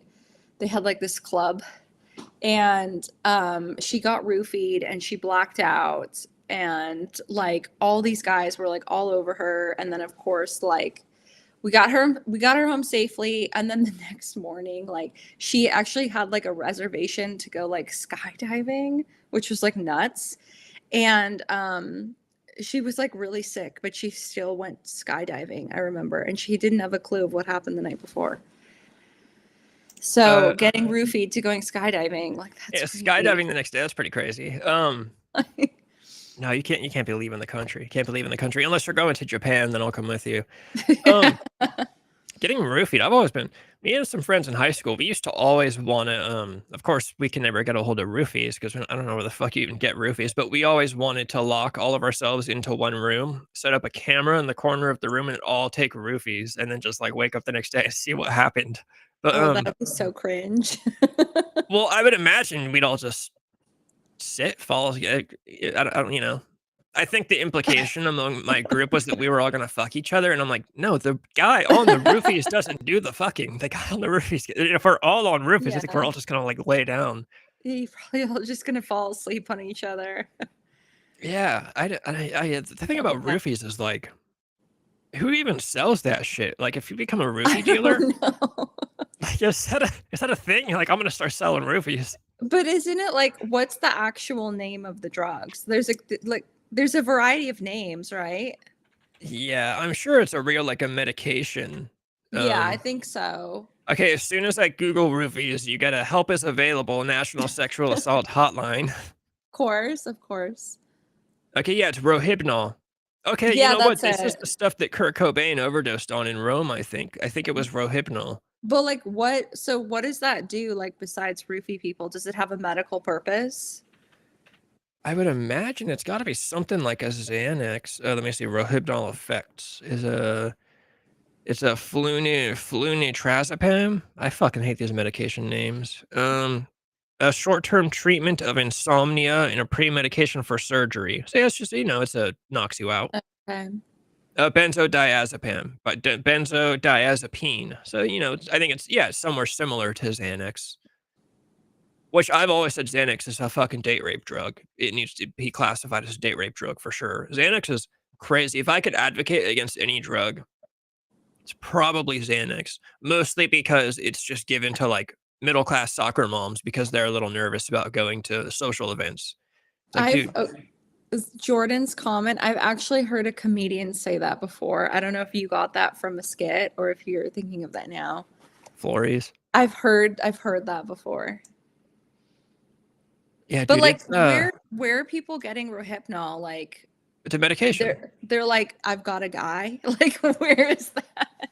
Yeah, Where's well, I that mean, coming from? medications get sold by guys too, so I'm sure there is a guy that sells. That's what I'm saying. I'm sure somebody out there is like, "Yo, sell roofies." Someone knows like a pharmacist on the side, and they're like, I got a guy, he can come out back at the CVS. I had a buddy in high school, my first ever friend that, Ryan, the kid that gave me my first ever opiate, an 80 milligram Oxycontin before the extended release. This is the prime days. This is just straight 80 milligrams of Oxycontin to the gut.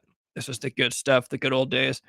He became a pharmacist. He went to pharmacy school for the whole intention of stealing painkillers for us to take. And he lasted at that job a couple months, and obviously got fired for stealing painkillers.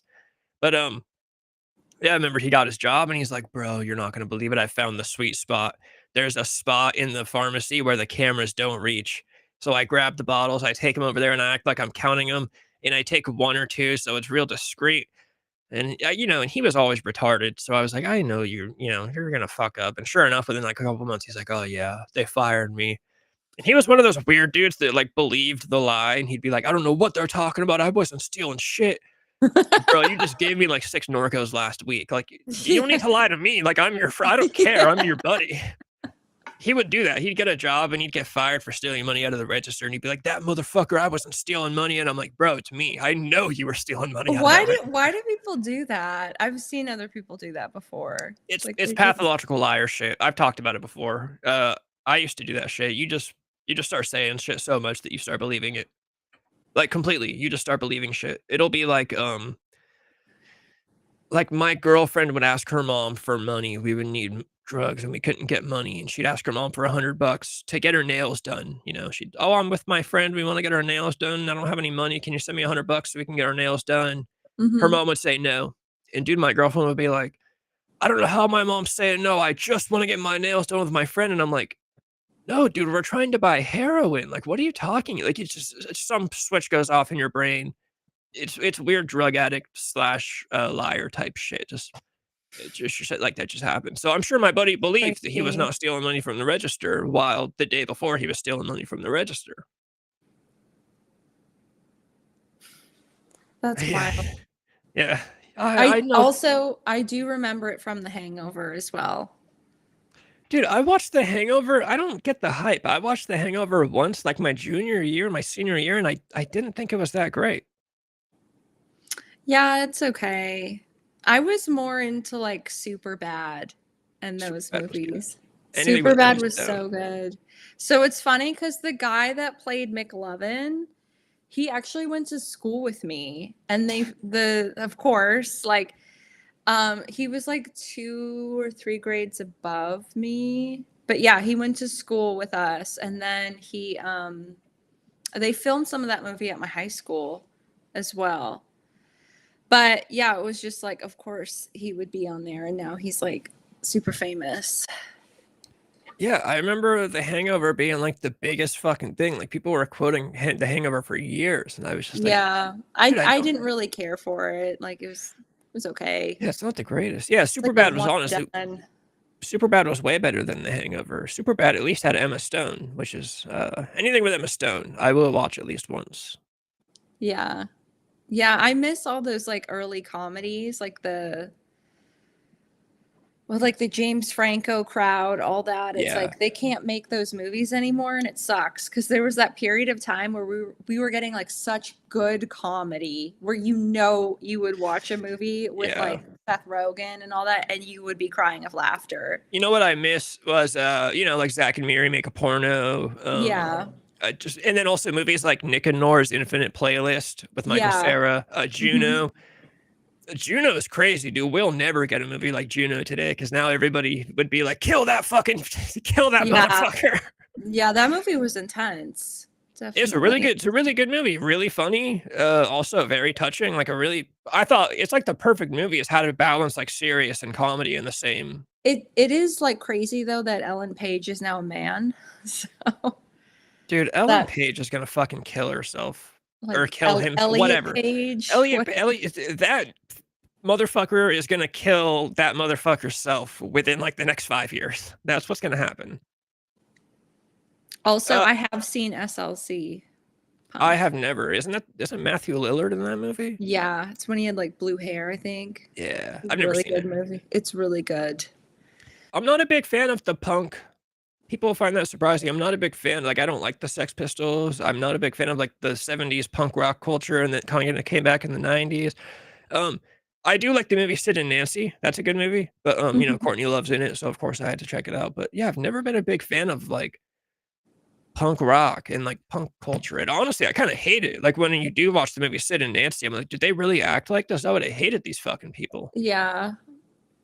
No, it's like I have a lot of friends that are like super into that are in the punk scene and that are punks, and it's definitely like it's gross. Yeah, I I'm like, I like the music a lot. I do like some of the culture. Like I like going to punk events and like concerts and stuff like that. I think it's fun. And a lot of like people in the punk community are really cool. They're really nice. yeah, But then it's like the older punks are like really fun. But I would say like it's always the young ones, of course. Like a lot of them can be kind of gross because they really like lean into that like, being a punk, which can be gross. um Definitely a gross scene, yeah. 100%. yeah. It just seems like, and I know there are nice people that are into that stuff. I've played shows where, I've never, I want to say I've played shows with punk bands. I was in a hardcore band for like a year. That's probably the most closest I got to those types of people. But that was like straight edge hardcore, which is I know different than like leather jacket, stud wearing punk rock. But a little bit of crossover in some cases. You might find a couple leather jackets at a hardcore show. And then when I was playing in the Central Valley and we were playing house parties, that was more of a not even like a gutter punk type shit. That was just like fucking kids that lived in Stockton and they didn't want to go outside and get shot by gang members, so they just start bands. That's like literally the story of the Central Valley. It's like, well, we don't want to go outside and get shot, so we might as well just start a band and like make noise inside. and then It's you get this good. weird. Healthy. Yeah, probably a better idea. It's Stockton is fucking dude, the whole Central Valley is like the craziest fucking place. And for some reason that area has always drawn me back to it. There's something always going on in Central Valley that like pulls me back in for some reason. But dude, I don't know what's on YouTube just auto plays on my TV. JD Vance is talking right now. He's giving some kind of speech. And now all I can think of is all the memes. Dude, all the JD Vance memes have been awesome. Like I've got Yeah. the wizard one. That's like my favorite one. Him with the wizard pipe and the wizard hat, and he's blowing Yeah. smoke rings. What is I don't this? understand who comes up with these ideas. I want to know who is this genius that is like sitting on their computer and is like, I'll turn JD Vance into a wizard. That's what I'll do. And then they make a No, it's picture. some kid. It's some kid with a big imagination. Yeah, some Not people on the us. internet We're really are old. geniuses. Like people that Yeah. make memes and shit. It's probably a lot of like young kids, As you get older, you just lose that part of your mind. But Oh yeah, yeah, Jordan, that's exactly what I'm saying. Like Gigi Allen. First of all, I don't like Gigi Allen's music at all. As a personality and a rock star, I appreciate him. But yeah, I couldn't imagine spending 5 seconds with that guy. I'd be like, get this motherfucker away from me. This guy's got shit on his face. I don't want to hang out with this guy. Like, dude, I would not want to hang out with those fucking people. I think it's, I can No. appreciate it, but yeah, fucking A. Kids making memes. The kids are genius these days, dude. I'm telling you, there's like a million JD Vance memes out there, and they're all hilarious. Yeah. I'm gonna head off because it's Yeah, I almost can say 8. it's almost 8. And I'm probably just gonna get off when you get off too. okay. Protomax and Jordan, I think you guys are the survivors in chat. Jordan, it was good to have you in here for the first time in a while.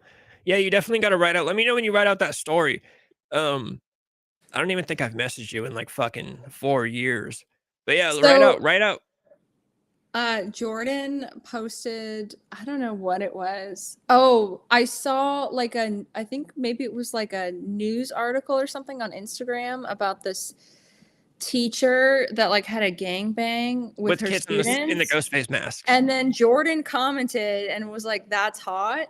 So this was at like 5:00. So I messaged him and I was like, "Hey, we're going live tonight if you want to come hang out." So he came to join us. That's what we should have talked about. Yeah, there was a teacher that had like 3 students wear ghost face masks and gang bang her. What a crazy world. Protomax, you don't even have to send it before, just because I need more stories for like following episodes. So really just whenever. But yeah, the first episode we'll do on the 27th, and then hopefully after that I can, I'll have some more stories. But I'm gonna run out of stories after like the first 3 episodes. I'm kind of panicking if I have to pay money to get stories like this.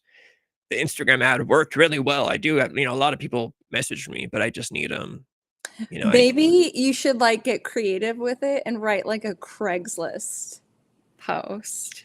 I need to go to more places. I've got a Like YouTube that ad up. would be so amusing. Because Craigslist, you don't Probably know get what some you're old gonna people. get. Yeah.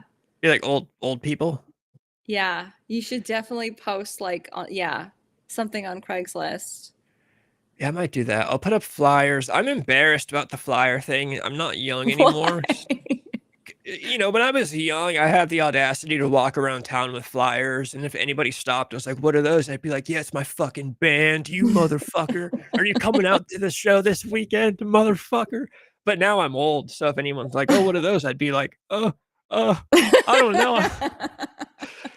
Now it's embarrassing. I'm going into Starbucks, like, "Can I put these flyers up?" "Oh, yeah, what are they for?" I'm gonna read stories about people getting date raped at parties, like.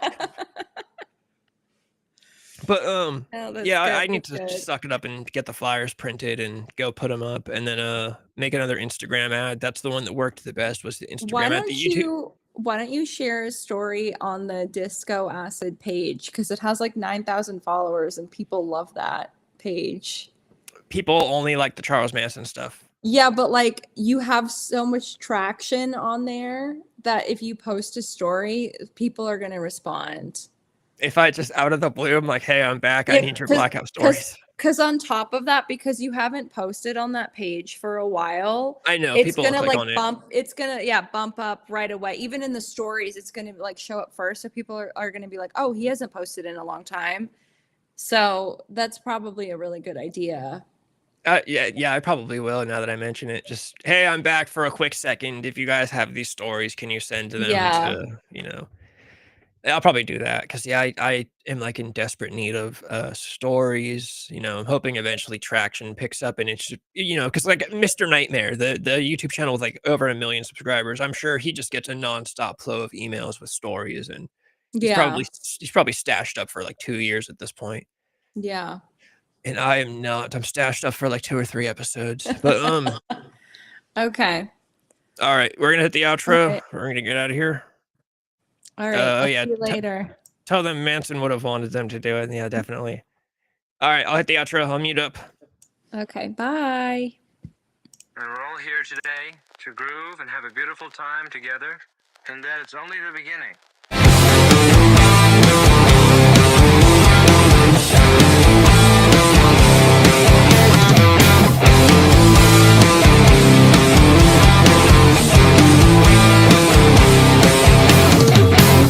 Sometimes I think I'm drunk and then I realize I am drunk. Sometimes I think I'm drunk and then I realize I am drunk.